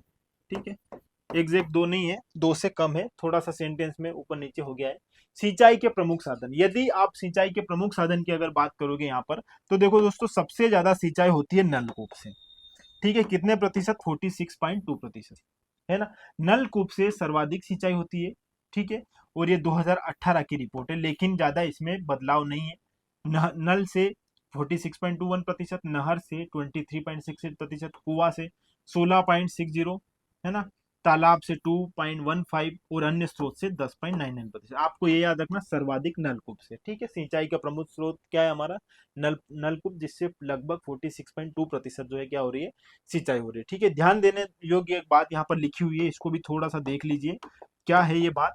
देखो दोस्तों, भारत सरकार द्वारा वर्ष 2022 तक किसानों की आय को दो गुना करने का लक्ष्य रखा गया था। पहली बात आप ये याद रखना कि पहले जो है किसानों की आय को दोगुना करने का लक्ष्य जो है कब किया गया था, 2022 तक, ठीक है। लेकिन बाद में इसे बढ़ाकर क्या कर दिया दोस्तों, 2024 कर दिया। लेकिन ये 2024 किसकी जो है समिति की सिफारिश पर हुआ है, अशोक हलवाई समिति। अशोक हलवाई समिति जो है, याद रखिएगा दोस्तों, इसने जो है 2022 को बढ़ाकर अब किसानों की आय को क्या लक्ष्य बता दिया था, 2024। लेकिन 2024 भी निकल गया है, किसानों की आय में इजाफा तो हुआ है लेकिन दो गुना तो नहीं हुआ है, ठीक है। ये बात आप जानते हो, आप भी किसान ही होंगे सारे, सब आप जानते हो सारी बातें क्या चल रही है। भारत का उर्वरक उत्पादन में विश्व में चीन तथा अमेरिका के बाद कौन सा स्थान है, तीसरा स्थान है। जो कितना है दोस्तों, 9.9%। हम इतना उत्पादन कर रहे हैं विश्व भर में। चलो, विश्व उर्वरक उपभोग में भारत का स्थान चीन के बाद दूसरा। यदि उपभोग की बात करेंगे तो हम इसमें दूसरे स्थान पर है। कितना कर रहे हैं, 14.58%। नहीं पूछेगा ये सारी बातें, बस देख लीजिएगा। भारत में उर्वरकों का उपभोग धान्य फसलों के लिए 4:2:1 निर्धारित माना जाता है, जबकि दलहनी फसलों के लिए यह अनुमान 1:2:1 है, ठीक है। इतना हमें क्या करना है, उपभोग करना है इन फसलों का, ये हमने निर्धारित किया है 4:2:1, ठीक है। चलो, देश में उर्वरकों के उपभोग में वर्ष 2021-22 में यह अनुमान 7.7:3.1:1 था। ये सारी बातें आपको ध्यान रखने की जरूरत नहीं है। भारत विश्व में नाइट्रोजन के उत्पादन और उपभोग में कौन से स्थान पर है, दूसरे स्थान पर है। विश्व में पोटाश का उत्पादन भारत द्वारा नहीं किया जाता, जबकि यह इसके उपभोग में कौन से नंबर पर है, चौथे नंबर। हम पोटाश का कोई उत्पादन नहीं करते हैं, लेकिन उपभोग में कौन से स्थान पर है, चौथे नंबर पर है, ठीक है। ये बात आप थोड़ा सा यहाँ पर देख लीजिएगा। शीर्ष 5 कुल उर्वरक उत्पादक या खपत करने वाले राज्य। अब देखो, खपत करने के मामले में हम कौन से नंबर पर है, मध्य प्रदेश तीसरे नंबर, ठीक है। पहला है उत्तर प्रदेश, दूसरा है महाराष्ट्र, तीसरा है हमारा मध्य प्रदेश, ठीक है। ये 2020-21 की जो है रिपोर्ट है, आप इसमें ज्यादा परेशान मत होइए। आ गए हैं अब हमारे महत्वपूर्ण बिंदु पर। आपको यहाँ गलती नहीं करनी है, आपको यहाँ से सारे जो भी है फैक्ट है अच्छे से याद रखने हैं। बेसिकली है तो सारे फैक्ट ही, लेकिन आपको जैसे तैसे याद रखना है, बिल्कुल रखिएगा। यहाँ से प्रश्न बनेगा, जैसे आपको याद करने में सहूलियत हो रही है वैसे याद कीजिए, लेकिन कीजिए, क्योंकि यहाँ से प्रश्न बना है। पिछली बार ये प्रश्न पूछा था कि चावल में प्रथम राज्य कौन सा है देश में, तो पहला था पश्चिम बंगाल, लेकिन अब हो गया यहाँ पर तेलंगाना, ठीक है। यदि आपने 2024 में प्रीलिम्स दिया है तो आपको याद आ गया होगा। तो यहाँ पर दोस्तों, यहाँ पर बात कर रहे हैं हम 2023-24 के अनुसार जो है देश में फसल उत्पादन, ठीक है। अब इनमें प्रथम राज्य, द्वितीय राज्य और तृतीय राज्य कौन सा है, ये तो देखना है ही कि प्रथम राज्य कौन सा है। इसके साथ साथ ये भी देखना है कि हमारा मध्य प्रदेश कौन से स्थान पर रहा है, पहले दूसरे तीसरे पे। यदि मध्य प्रदेश है तो उस फसल को भी अच्छे से देखना पड़ेगा। चलो, चावल की अगर बात करें तो यहाँ पर पहले नंबर पर तेलंगाना, दूसरे नंबर पर उत्तर प्रदेश, तीसरे नंबर पर पश्चिम बंगाल। इसी प्रकार यदि गेहूं की बात करेंगे तो उत्तर प्रदेश और मध्य प्रदेश। देखो, गेहूं के उत्पादन में पहले नंबर पर उत्तर प्रदेश है, दूसरे नंबर पर हमारा मध्य प्रदेश है और तीसरे नंबर पर है पंजाब, ठीक है। इसी प्रकार मक्का की अगर बात करें तो मक्का में कर्नाटक पहले नंबर पर है, बिहार, फिर आएगा मध्य प्रदेश, ठीक है। चना की अगर बात करेंगे तो मध्य प्रदेश, महाराष्ट्र और राजस्थान, ठीक है। तुअर और अरहर की अगर बात करेंगे तो कर्नाटक पहले नंबर पर है, फिर महाराष्ट्र है, फिर उत्तर प्रदेश है, ठीक है। मूंगफली की अगर बात करेंगे तो गुजरात, राजस्थान और मध्य प्रदेश। सरसों की अगर बात करेंगे तो राजस्थान, उत्तर प्रदेश और फिर हमारा मध्य प्रदेश। यहाँ पर सोयाबीन की अगर बात करेंगे तो पहले महाराष्ट्र था, लेकिन अभी हम वापस हो गए दोस्तों, मध्य प्रदेश जो है पहले नंबर पर आ गया है। तो मध्य प्रदेश पहले नंबर पर है, फिर महाराष्ट्र है और फिर है राजस्थान सोयाबीन के उत्पादन में, ठीक है। सूरजमुखी के उत्पादन में कर्नाटक पहले नंबर पर है, फिर हरियाणा है और फिर है उड़ीसा। इसी प्रकार गन्ना में उत्तर प्रदेश, फिर महाराष्ट्र और फिर कर्नाटक। कपास की अगर बात करें तो कपास में गुजरात, महाराष्ट्र और तेलंगाना। जूट में यदि हम बात करें तो पश्चिम बंगाल पहले नंबर पर है, फिर बिहार है और फिर है आसाम, ठीक है। कुल खाद्यान्न, ये इंपॉर्टेंट है, इसको देखिएगा। कुल खाद्यान्न में उत्तर प्रदेश पहले नंबर पर है, फिर है हमारा मध्य प्रदेश, फिर आएगा पंजाब, ठीक है। ये क्रम भी याद रख लीजिएगा, क्रम अनुसार भी पूछा जा सकता है, ठीक है। कुल दलहन की अगर बात करें तो मध्य प्रदेश जो है दलहन के मामले में पहले नंबर पर है, ठीक है। और महाराष्ट्र जो है ये द्वितीय नंबर पर जो है दलहन का उत्पादन करता है और तीसरे नंबर पर राजस्थान। इसी प्रकार कुल तिलहन की अगर बात करेंगे तो राजस्थान तिलहन के उत्पादन में पहले स्थान पर है देश में, और मध्य प्रदेश जो है हमारा दूसरे स्थान पर है, और यहाँ पर आएगा आपका गुजरात। तो ये कुछ बिंदु है जो आपको देखने होंगे दोस्तों, और यहाँ से प्रश्न बनने की पूरी पूरी संभावना है। यदि हम कृषि पढ़ रहे हैं तो कृषि में कृषि से संबंधित जो अनुसंधान केंद्र है यहाँ से भी प्रश्न पूछा जा सकता है। ठीक है, इससे पहले जो हमने करंट की सारी चीजें देखी दोस्तों, अब ये ट्रेडिशनल बातें हैं, इनको आपको ध्यान से रखना पड़ेगा क्योंकि यहाँ से प्रश्न सीधा सीधा बन सकता है। ठीक है, चलो यदि हम यहाँ पर भारत में कृषि से संबंधित अनुसंधान संस्थान देखेंगे तो देखो यहाँ पर सबसे पहले आप देखना केंद्रीय गन्ना अनुसंधान केंद्र कहाँ है दोस्तों, लखनऊ में है।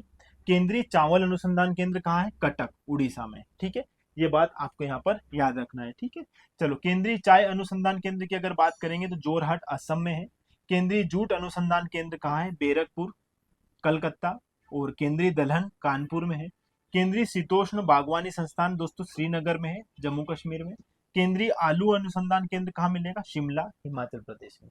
ठीक है, भारतीय डेयरी अनुसंधान संस्थान जो है ये करनाल हरियाणा में मिलेगा। तो ये कुछ बातें जो थी ये तो आपको पता है दोस्तों, अब इनको भी अच्छे से देख लीजिए। तंबाकू अनुसंधान केंद्र, केंद्रीय तंबाकू अनुसंधान केंद्र जो है ये राजमुद्री आंध्र प्रदेश में मिलेगा। भारतीय गन्ना प्रजनन संस्थान कोयम्बटूर तमिलनाडु, है ना, ये बात भी आप यहाँ पर याद रखना। देखो ये भारतीय गन्ना अनुसंधान भारतीय गन्ना प्रजनन संस्थान है जो तमिलनाडु में है, और ये दोस्तों केंद्रीय गन्ना अनुसंधान केंद्र है जो कहाँ है, लखनऊ में।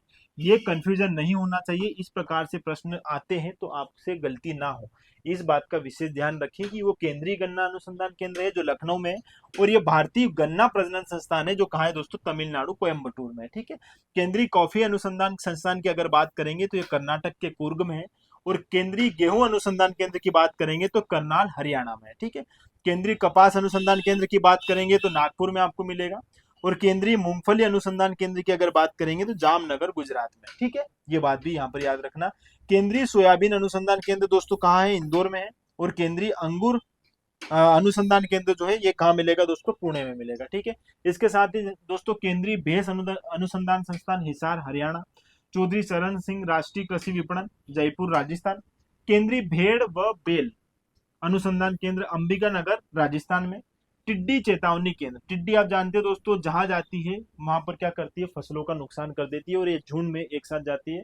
पिछले 1-2 वर्ष पहले यदि आपने देखा होगा पाकिस्तान के जो बहुत सारे क्षेत्र में जो ये आ गई थी और वहां की फसलों को बर्बाद कर, ये यदि किसी पेड़ पर भी ये जाकर बैठ जाती है तो वहां सारा उसको क्या है, पूरा खत्म कर देती है, पूरा उसको खा जाती है। ठीक है, तो यह टिड्डी चेतावनी केंद्र इंपोर्टेंट है, जोधपुर में है राजस्थान में। ठीक है, याद रखना। राष्ट्रीय दूध विकास बोर्ड ये है आनंद मॉडल गुजरात में आपको दिखेगा, राष्ट्रीय दूध विकास बोर्ड। ठीक है, केंद्रीय शुष्क कृषि अनुसंधान केंद्र हैदराबाद तेलंगाना में। केंद्रीय केला अनुसंधान केंद्र दोस्तों कहाँ मिलेगा, त्रिची तमिलनाडु में। केंद्रीय सरसों अनुसंधान केंद्र भरतपुर राजस्थान। केंद्रीय सब्जी अनुसंधान केंद्र वाराणसी। केंद्रीय अनार अनुसंधान केंद्र महाराष्ट्र के सोलापुर में। केंद्रीय लीची अनुसंधान केंद्र जो है यह मुजफ्फरनगर बिहार में।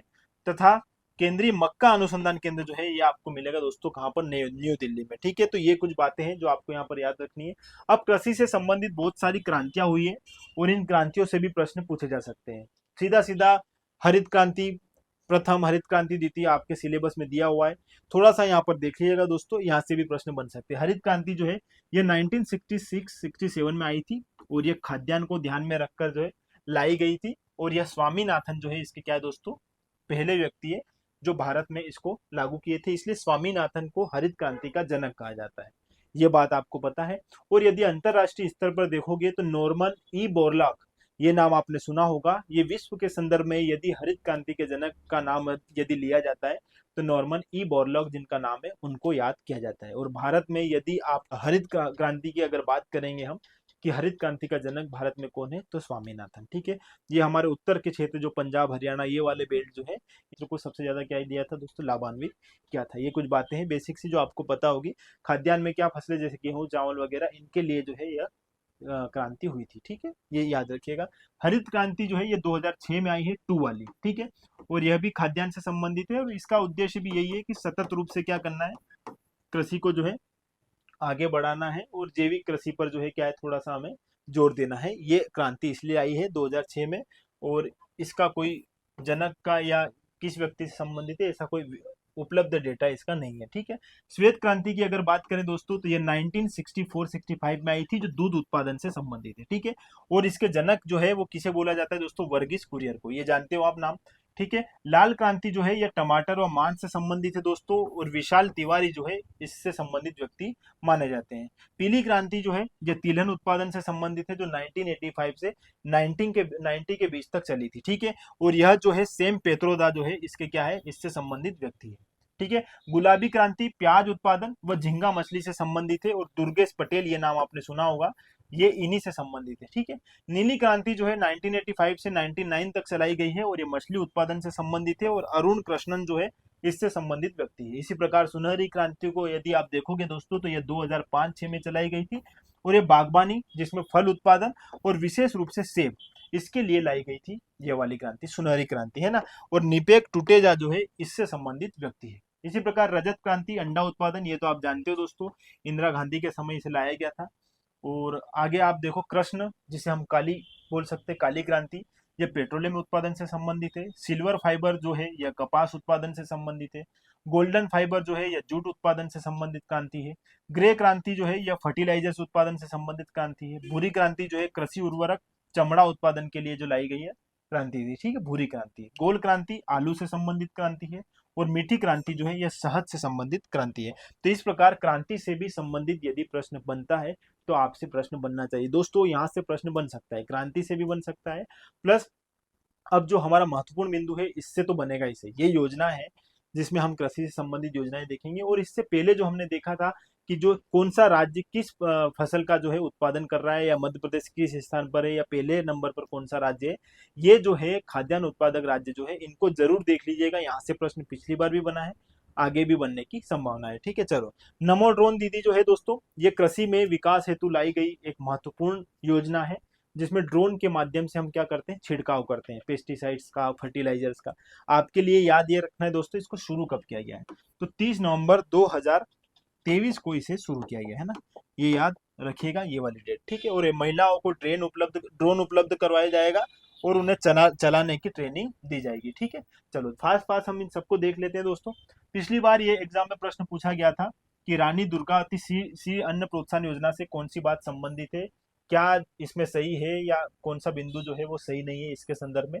तो आप इसको एक बार देखिए दोस्तों। 3 जनवरी 2024 को इसे प्रारंभ किया गया, और यह योजना 2023-24 से 2025-26 तक जो है लागू की गई है, ठीक है। तो ये इसकी अवधि है 2023-24 से 2025-26, एज इट इज इसी प्रकार का प्रश्न बना था। यदि आपने एग्जाम दी होगी तो आपको याद आ जाएगा, ठीक है। और ये हमारी बुक में सेम टू सेम सारी बातें लिखी हुई थी, और एज इट इज जो है प्रश्न बना था। यदि आपने पिछली बार पढ़ी होगी उस किताब से तो आपको याद आ गया होगा। देखो, संपूर्ण मध्य प्रदेश में इसे लागू किया गया है, ये याद रखिएगा, संपूर्ण मध्य प्रदेश में यह लागू है। और इसका उद्देश्य क्या है, मध्य प्रदेश के किसानों को मोटे अनाज, जिसमें क्या क्या आएंगे दोस्तों, श्री अन्न में कोदो कुटकी, रागी, ज्वार, बाजरा आदि की खेती हेतु प्रोत्साहित किया जाएगा, ठीक है।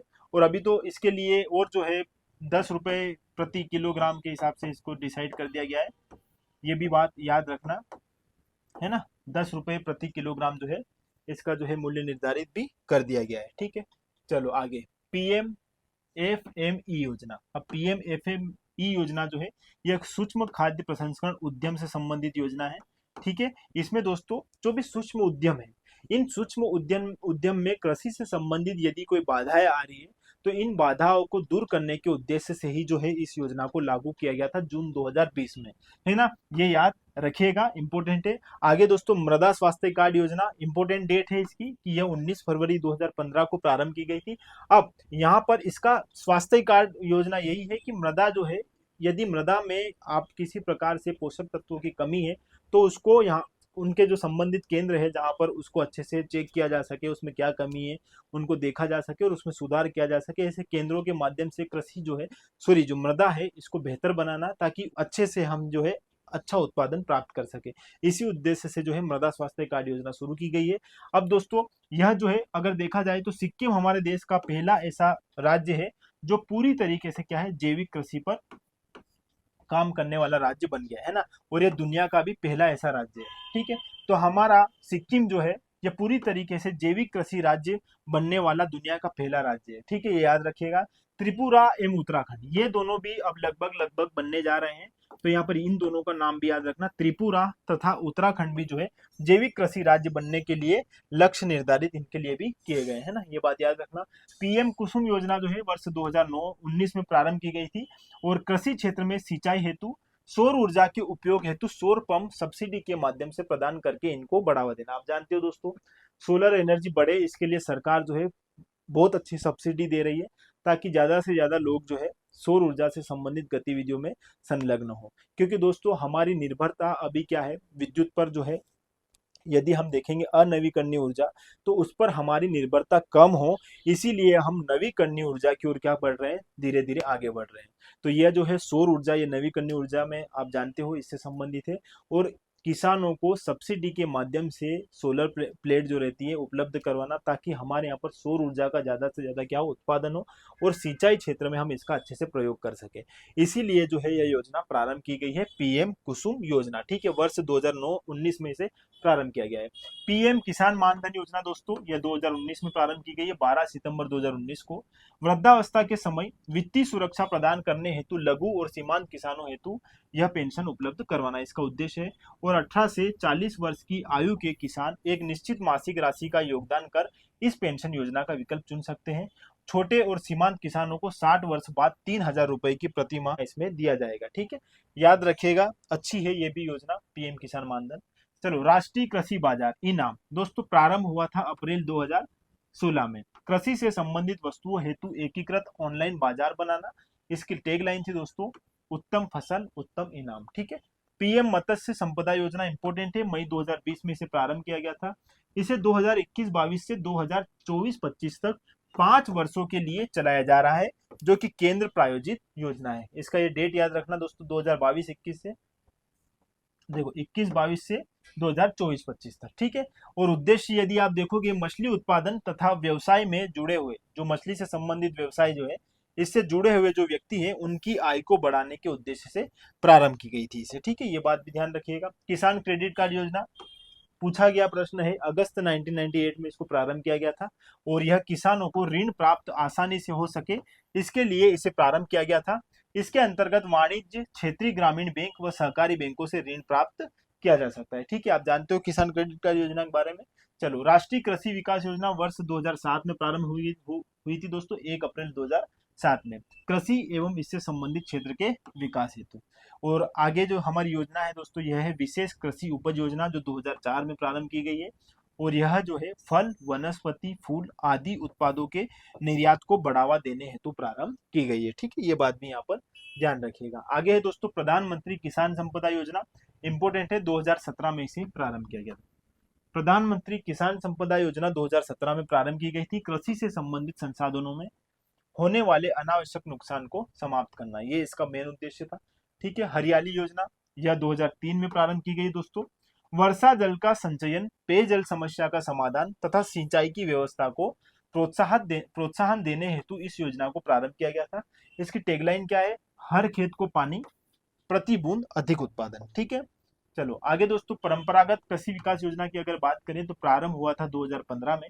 जैविक कृषि को इसमें प्रोत्साहित दिया जाएगा। परंपरागत रूप से जो कृषि होती है उस कृषि को क्या दिया जाए, ज्यादा से ज्यादा बढ़ावा दिया जाए। इसी बात को ध्यान में रखकर यह जो है परंपरागत कृषि विकास योजना प्रारंभ की गई थी। वर्ष याद रखिएगा 2015। ठीक है, आगे दोस्तों प्रधानमंत्री कृषि सिंचाई योजना, इसका प्रारंभ हुआ था 1 जुलाई 2015 को। और यहाँ पर यदि आप देखोगे इसका उद्देश्य क्या है, तो मानसून पर खेती की निर्भरता को समाप्त करना तथा हर एक खेत तक पानी पहुंचाना, ये इसका प्रमुख उद्देश्य था। और इसमें त्वरित सिंचाई, लाभ कार्यक्रम और हर खेत को पानी, ये सारे जो है शामिल थे। ठीक है, कृषि सिंचाई योजना इंपोर्टेंट है, 1 जुलाई 2015। आगे देखना दोस्तों, प्रधानमंत्री किसान संपदा निधि योजना इंपोर्टेंट है, ये वाली फसल भी देखो दोस्तों। अभी हमने सारी जो है योजनाएं अच्छे अच्छे जल्दी जल्दी से देख ली। क्यों? क्योंकि इसमें आपसे पूछे जा सकने वाले प्रश्न वही है दोस्तों कि इसका प्रारंभ वर्ष क्या है और उद्देश्य क्या है। ज्यादा इसमें समय देने से कोई ऐसा मतलब है नहीं, ज्यादा अगर इसमें समय भी देंगे तो सिर्फ अपनी क्लास लेंदी हो जाएगी, इसलिए मैंने उनको जल्दी जल्दी आपको एक बार आपकी नजरों के सामने से निकाल दिए, ताकि एग्जाम में आप सही आंसर तक पहुंच जाओ। ठीक है, और सारी योजनाएं भी हमारे अच्छे से कंप्लीट हो जाए। इस योजना को थोड़ा बेहतर तरीके से देख लीजिएगा, ये इंपॉर्टेंट है और अभी इसका बहुत अच्छा जो है चल रहा है प्रोसेस पूरा। देखो, प्रधानमंत्री किसान सम्मान निधि योजना, फरवरी 2019 में इसे प्रारंभ किया गया। और भूमि धारक किसानों को निवेश तथा कृषि से संबंधित अन्य आवश्यकताओं हेतु वित्तीय सहायता उपलब्ध करवाना। तो इसका मेन उद्देश्य क्या है दोस्तों? वित्तीय सहायता उपलब्ध करवाना। ठीक है, इसके अंतर्गत एक वर्ष में 6,000 रुपए की राशि प्रदान की जाएगी। ठीक है, और यह कितनी किस्तों में दी जाएगी दोस्तों? 3 किस्तों में। अब 3 किस्तों में 6,000 राशि कैसे दी जाएगी दोस्तों? 2,000 रुपए, 2,000 रुपए प्रति किस्त के हिसाब से वर्ष में 6,000 रुपए की राशि प्रदान की जाएगी। ये इंपॉर्टेंट है, 3 किस्तों में। ठीक है, प्रधानमंत्री किसान सम्मान निधि के हितग्राही पंजीयन में मध्य प्रदेश को देश में दूसरा स्थान प्राप्त हुआ है। सबसे ज्यादा पंजीयन हो रहे हैं हमारे देश में, यदि देखा जाए तो मध्य प्रदेश में दूसरे स्थान पर। ठीक है, 3 किस्तों में वर्ष 12,000 रुपए, 50/50 जो है ये आप देखिएगा दोस्तों, केंद्र और राज्य, क्योंकि हमारे यहाँ 6,000 रुपए जो है मुख्यमंत्री किसान संपदा योजना के तहत भी दिया जा रहा है और 6,000 रुपए प्रधानमंत्री किसान सम्मान निधि के तहत भी दिया जा रहा है। तो इस प्रकार किसानों को 3 किस्तों में कितने 12,000 रुपए की राशि प्राप्त हो रही है। ठीक है, चलो 24 फरवरी 2020 को प्रधानमंत्री किसान ऐप भी लॉन्च किया गया है। इंपोर्टेंट है कि पीएम किसान ऐप किस वर्ष लॉन्च की गई? तो पीएम किसान ऐप जो है 24 फरवरी 2020 को लॉन्च की गई है। ये बात याद रखिएगा दोस्तों, इंपोर्टेंट है ये बिंदु भी। ठीक है, चलो प्रधानमंत्री फसल बीमा योजना। अब फसल बीमा योजना क्या है दोस्तों? यह जो है 13 जनवरी 2016 को प्रारंभ की गई थी और इसका उद्देश्य है न्यूनतम दर पर किसानों को खरीफ फसलों, अब ये जो फसल बीमा योजना ये किस पर है दोस्तों? खरीफ फसल, रबी फसल। ठीक है, लेकिन इनके अपने अपने दायरे हैं। ठीक है, तथा बागवानी फसल भी इसमें शामिल है। अब देखना इनमें इनके परसेंटेज है, कितने प्रतिशत सहायता दी जाएगी ये देखना दोस्तों, कि जब अब इसका उद्देश्य देखोगे तो ये बात जरूर ध्यान रखिएगा कि खरीफ फसल पर, रबी फसल पर और बागवानी फसल पर ये कितने प्रतिशत सहायता इसमें प्रदान की जाएगी, ये इंपॉर्टेंट है, क्योंकि ये वर्ष तो पूछे गए हैं। आप आगे की थोड़ी सी और अच्छे से इसको अध्ययन कर लीजिए। 13 फरवरी 2016 को इसे प्रारंभ किया गया। न्यूनतम दर पर किसानों को खरीफ फसल पर कितने दोस्तों? 2%, रबी की फसल पर 1.5% तथा बागवानी फसलों पर 5% जो है सहायता प्रदान करना। ठीक है, न्यूनतम दरों पर। आगे, यह प्राकृतिक आपदाओं, कीटों या बीमारियों के कारण फसल के नुकसान के विरुद्ध सुरक्षा जाल प्रदान करती है। यह दुनिया की सबसे बड़ी फसल बीमा योजना है। 2023-24 में कुल बीमित क्षेत्र 610 लाख हेक्टेयर तक पहुंच गया है। दोस्तों क्या होता है, जब आप खेती में कुछ भी अनाज बो रहे हो तो उसकी कोई ऐसी गारंटी नहीं होती है कि ये फसल उगेगी ही सही, और उगेगी भी तो ऐसा जरूरी नहीं है कि वो प्रकृति जो है उस पर बिल्कुल अपना प्रकोप जो है नहीं डालेगी। कई बार प्रकृति के कारण जो है फसलें जो है नष्ट हो जाती है। अब जो खरीफ की फसल है, यहाँ पर इसका 2% इसलिए रखा है दोस्तों, क्योंकि खरीफ की फसल जो है ज्यादातर किसमें, बारिश के टाइम पर ही जो है ये जो है खरीफ की फसल बोई जाती है। तो ये इसमें नुकसान ज्यादा ना हो इसके लिए 2%, रबी के लिए 1.5% तथा बागवानी फसलों के लिए 5% जो है निर्धारित किया गया है। अब ये बीमा क्या होता है? ये बीमा प्रदान करती है सरकार। आप जो है एक बहुत न्यूनतम राशि के साथ जो है आप अपनी फसलों का, जितने बीघा आपकी जमीन है उसके अनुसार आप एक बीमा जो है वो भरते हो, और यदि ऐसी स्थिति बनती है कि आपकी फसल बर्बाद हो रही है, नष्ट हो गई है, तो आप उसके बिहाफ पे फिर आपको सरकार जो है क्या है, इन दरों पर आपको क्या प्रदान करती है दोस्तों? आर्थिक सहायता प्रदान करती है। इंपॉर्टेंट है, और यदि देखा जाए तो दुनिया की यह सबसे बड़ी फसल बीमा योजना है। इस बात को भी आप अच्छे से ध्यान रखिएगा, यहाँ से प्रश्न पूछा जा सकता है। ठीक है, चलो, और शुरुआत देखिएगा दोस्तों 2016, अभी नहीं शुरू हुई है, ये 2016 में प्रारंभ हुई थी, 13 जनवरी 2016 को। ठीक है, आगे देखते हैं दोस्तों, राष्ट्रीय खाद्य सुरक्षा मिशन। खाद्य सुरक्षा हेतु यह मिशन चलाया गया था दोस्तों वर्ष 2007 में। किसके लिए? खाद्यान्न और वाणिज्यिक फसलों के उत्पादन और उनकी उत्पादकता को बढ़ाने के लिए। इसी प्रकार कृषि विपणन योजना देखोगे दोस्तों तो यह 2014 में प्रारंभ हुई थी, और यह निजी निवेश को आकर्षित करने के उद्देश्य से जो है इसे प्रारंभ किया गया था। ठीक है, चलो, पीएम प्रणाम योजना, यह जून 2023 में प्रारंभ हुई है। रासायनिक खाद्य का उपयोग कम कर वैकल्पिक उर्वरक का प्रयोग बढ़ाना। दोस्तों पीएम प्रणाम योजना जो है, जो हमारे रासायनिक खाद्य का जो हम उपयोग करते हैं इसको कम किया जाए, और इसकी जगह जो है हम जैविक रूप से जो है उर्वरक बनाएं और उनका क्या करें, प्रयोग करें हमारी खेती में। इसी उद्देश्य से जो है इस योजना को 28 जून 2023 को प्रारंभ किया गया था। डिजिटल कृषि मिशन याद रखिएगा दोस्तों, अभी प्रारंभ हुआ है सितंबर 2024 में। ये डेट इंपॉर्टेंट है, और ये बात भी आपको याद यहाँ पर रखनी होगी, क्योंकि अब टेक्नोलॉजी का जमाना आ गया है, तो हम टेक्नोलॉजी से भी हमारी कृषि को जोड़े, इसी बात को ध्यान में रखकर ये मिशन चलाया जा रहा है। ठीक है, और ये 2 सितंबर 2024 को प्रारंभ किया गया था, और इसका उद्देश्य है दोस्तों AI artificial intelligence, remote sensing, drone आदि उन्नत तकनीकों के माध्यम से कृषि को आधुनिक कृषि बनाना। ठीक है, इंपोर्टेंट है 2 सितंबर 2024 डिजिटल कृषि मिशन, याद रखना 2024 में इसे प्रारंभ किया गया है। पीएम उज्ज्वला योजना दोस्तों 1 मई 2016 को प्रारंभ की गई। भोजन बनाने हेतु पारंपरिक ईंधन के स्थान पर आधुनिक ईंधन गैस का उपयोग करना। ठीक है, अब लकड़ी और इनका जो है हम उपयोग कर रहे हैं, इनको क्या है कम किया जा सके और गैस पर जो है अधिक से अधिक सब्सिडी दी जाए, जिससे हम क्या करें दोस्तों, हमारी जो पारंपरिक ईंधन है इस पर हमारी निर्भरता कम हो सके। ठीक है, इसी बात को ध्यान में रखकर 1 मई 2016 को इसे प्रारंभ किया गया था। कृषि उड़ान योजना जो है ये अगस्त 2020 में प्रारंभ की गई थी।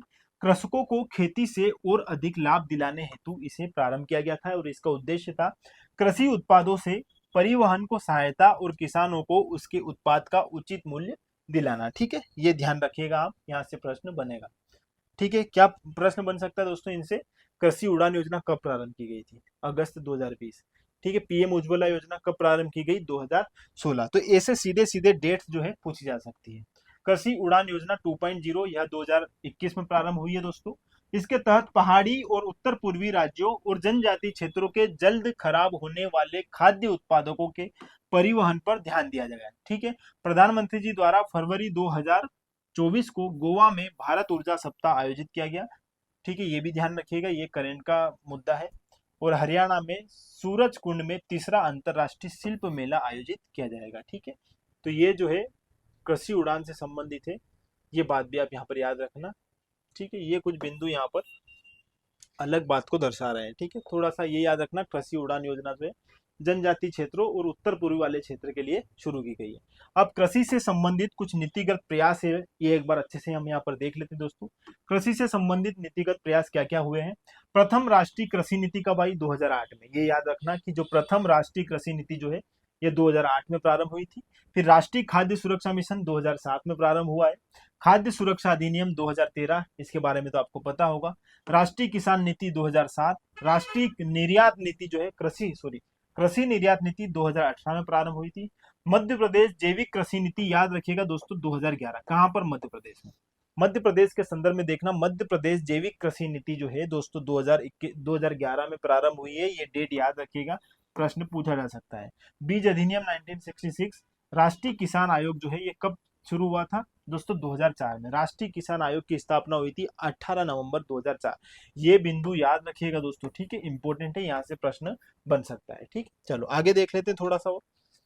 पशुपालन, अब हमारा कृषि वाला बिंदु जो है यहाँ पर पूरी तरीके से कंप्लीट होता है फसल के संदर्भ में। अब हम देखते हैं यहाँ पर पशुपालन। पशुपालन को हम जल्दी समाप्त करते हैं और इसके बाद जो है हम बागवानी और अन्य जो है कुछ चीजें अच्छे से कंप्लीट कर लेते हैं। ठीक है, चलो पशुपालन की यदि मैं बात करूं 2022-23 के अनुसार पशुपालन का सकल मूल्यवर्धन प्राथमिक क्षेत्र में 30.23% रहा है। किस कीमत पर, वर्तमान कीमत पर कितना रहा है दोस्तों, जीवीए में प्राथमिक क्षेत्र में इसका 30.23%।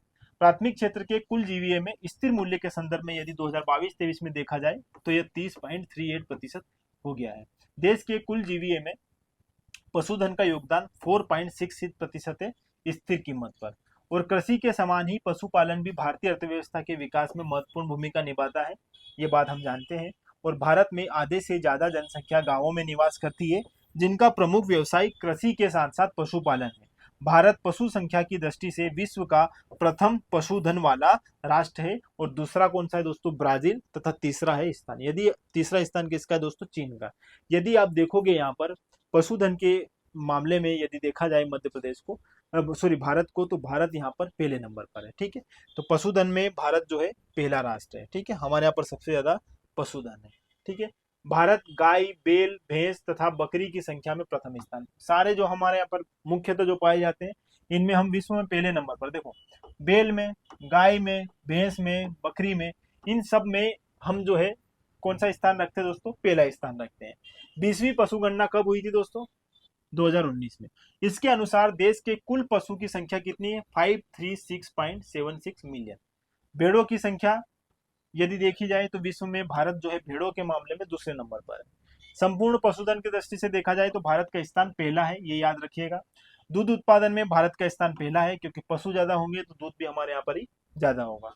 राष्ट्रीय डेयरी विकास बोर्ड के सांख्यिकी विभाग के अनुसार देश में दूध का उत्पादन वर्ष 2021-22 में 2 to 1.6 मिलियन टन हो गया है, जो संपूर्ण विश्व के कुल दूध उत्पादन में भारत का 24% क्या है, योगदान को दर्शाता है। ठीक है, वर्ष 2024 को संयुक्त राष्ट्र ने ऊंटों का अंतरराष्ट्रीय वर्ष घोषित किया है। वर्ष 2024 को याद रखिएगा दोस्तों, संयुक्त राष्ट्र द्वारा ऊंटों का अंतरराष्ट्रीय वर्ष घोषित किया गया है। ये इंपोर्टेंट बात है, याद रखिएगा। राज्य में सर्वाधिक गो पशु वाला राज्य जो है वो पश्चिम बंगाल है। सबसे ज्यादा गाय जो है या गोवंश वाले जो पशु है वो हमारे यहाँ पर राज्य में, देश में कहाँ पर सर्वाधिक, पश्चिम बंगाल में। कितने दोस्तों, 19.1 मिलियन। तथा मध्य प्रदेश का यदि इसमें देखा जाएगा स्थान, तो तीसरा स्थान। ठीक है, याद रखिएगा, इंपोर्टेंट है। चलो, वर्ष 2021-22 के अनुसार राज्य में सर्वाधिक दूध उत्पादन उत्तर प्रदेश तथा मध्य प्रदेश का स्थान इसमें तीसरा है। सबसे ज्यादा दूध उत्पादन कहाँ होता है दोस्तों, उत्तर प्रदेश में, और मध्य प्रदेश दूध उत्पादन के मामले में तीसरे नंबर पर है। वर्ष 2021-22 में प्रति व्यक्ति दूध की उपलब्धता 444 ग्राम प्रतिदिन है। ये याद रखिएगा 2021-22 के अनुसार, है ना। ये इंपोर्टेंट बिंदु है, देखिएगा। ठीक है, चलो, कुल पशुधन की संख्या की दृष्टि से देश में प्रथम स्थान उत्तर प्रदेश का है तथा मध्य प्रदेश इसमें भी किस स्थान पर है दोस्तों, तीसरे स्थान पर है। ठीक है, दोनों बात याद रखना। देखो, दूध उत्पादन में भी मध्य प्रदेश का स्थान तीसरा है और पशुओं के मामले में भी मध्य प्रदेश का स्थान तीसरा है। ठीक है, और पशुओं के उत्पादन में, दूध उत्पादन में पहले नंबर पर कौन है, उत्तर प्रदेश। तो उत्तर प्रदेश में ही सर्वाधिक क्या है, पशुधन भी है ना। तो ये बात इस बात को पैरेलली है, ये बात अच्छे से समझ में आ गई होगी आपको। मत्स्य पालन की यदि हम बात करें, आर्थिक सर्वेक्षण 2023-24 के अनुसार मत्स्य पालन क्षेत्र का कृषि जीवीए में योगदान कितना है दोस्तों, 6.72%, है ना। 2014-15 से 22-23 तक स्थिर कीमत पर 8.9% की चक्रवृद्धि वार्षिक दर से यह बढ़ा हुआ है, इंपोर्टेंट नहीं है। 2022-23 में भारत ने 17.54 मिलियन टन मछली उत्पादन हासिल किया है, जो कि वैश्विक स्तर पर तीसरे सबसे बड़े उत्पादक राष्ट्र के रूप में इसे दर्शा रहा है। ठीक है, तो यहाँ पर ये बात याद रखना कि मछली के उत्पादक राष्ट्र में भारत जो है कौन से नंबर पर है दोस्तों, तीसरे नंबर पर। ठीक है, भारत लगभग 8% वैश्विक मत्स्य उत्पादन करता है। भारत विश्व में दूसरा सबसे बड़ा जल कृषि वाला देश है, जिसकी वैश्विक मछली उत्पादन में 7.56% की क्या है, हिस्सेदारी है। इसके साथ ही भारत विश्व का तीसरा सबसे बड़ा मछली उत्पादक राष्ट्र भी है।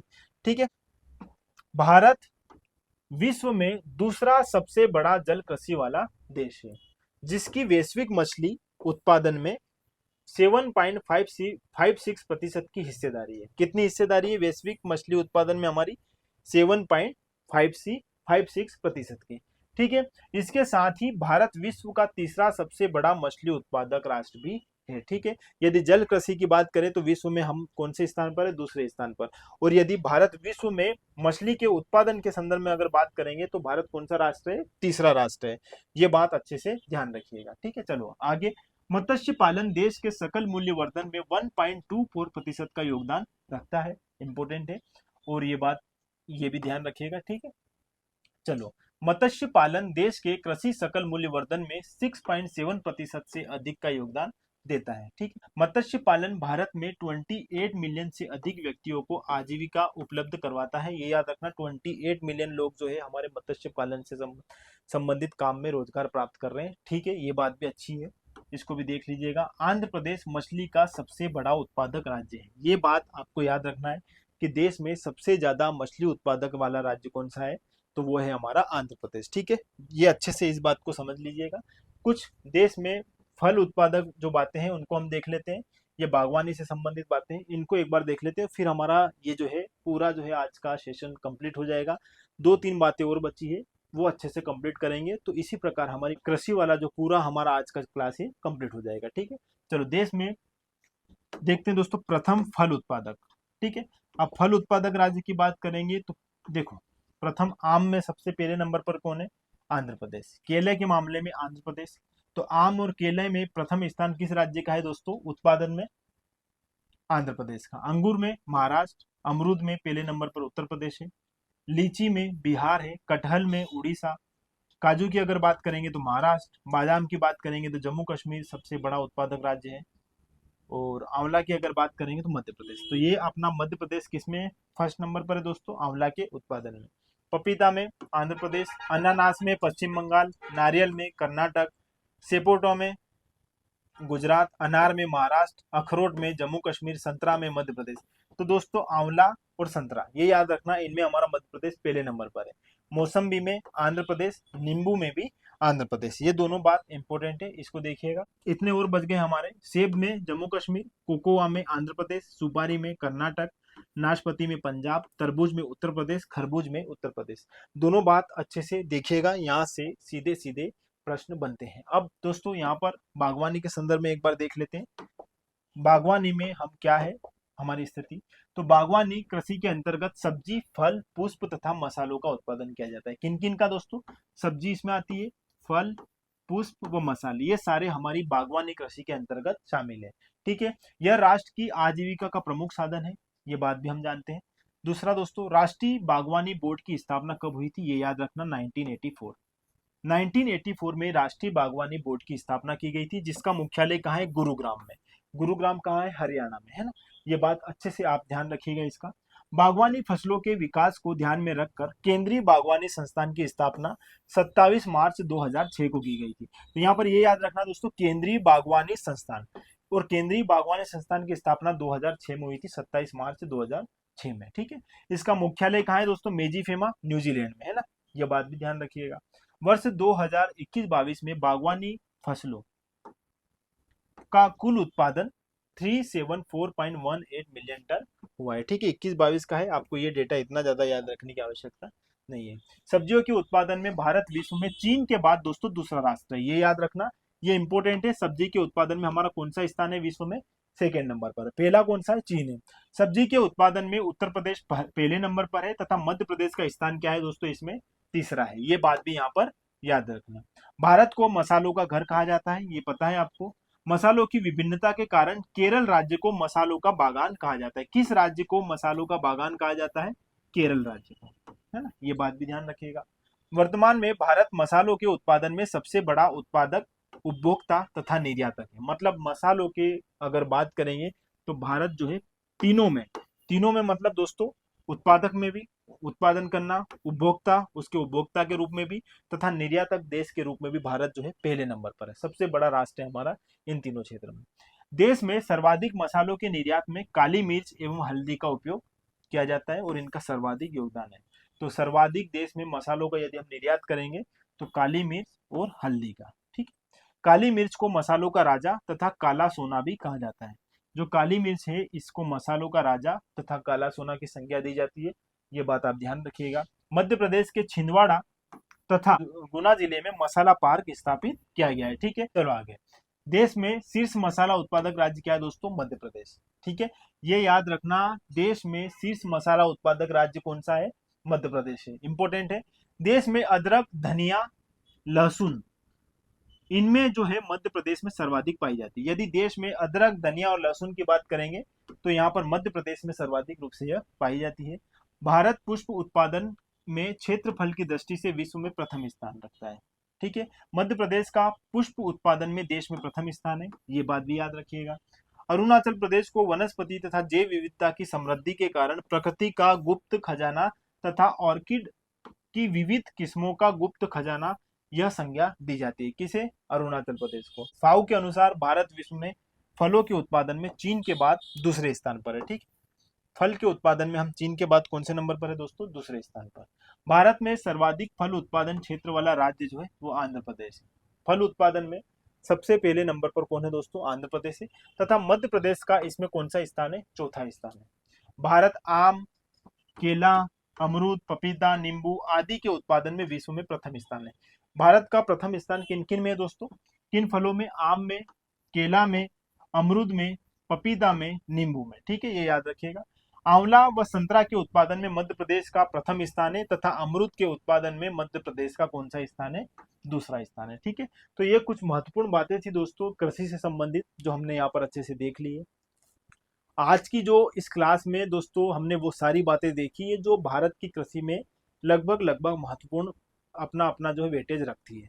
क्लास थोड़ी सी लेंदी हुई है क्योंकि आज पढ़ाने की स्पीड भी स्लो है और तबीयत भी इतनी ज़्यादा ठीक नहीं है। मेरा यही प्रयास है कि मैं जल्दी जल्दी आपकी क्लास ख़त्म कर दूं, लेकिन हेल्थ अच्छे से अभी भी रिकवरी नहीं हुई है, और इसी बात को थोड़ा सा मैं भी सोच रहा हूँ कि जल्दी जल्दी आपकी क्लास हो जाए, पर उसके लिए वैसी एनर्जी आ नहीं पा रही है। लेकिन मैं पूरी कोशिश करूंगा कि जल्दी जल्दी जो है आपकी क्लासेस खत्म हो जाए, क्योंकि अब ज़्यादा समय रहा नहीं है।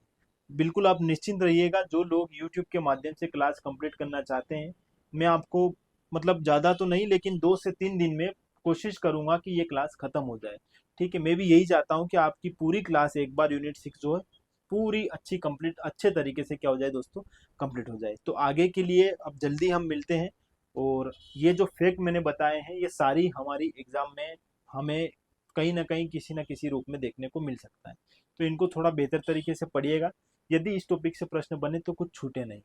तो इस प्रकार दोस्तों हमसे जुड़े रहिए, और जुड़े रहने के लिए आपका बहुत बहुत धन्यवाद। Thank you.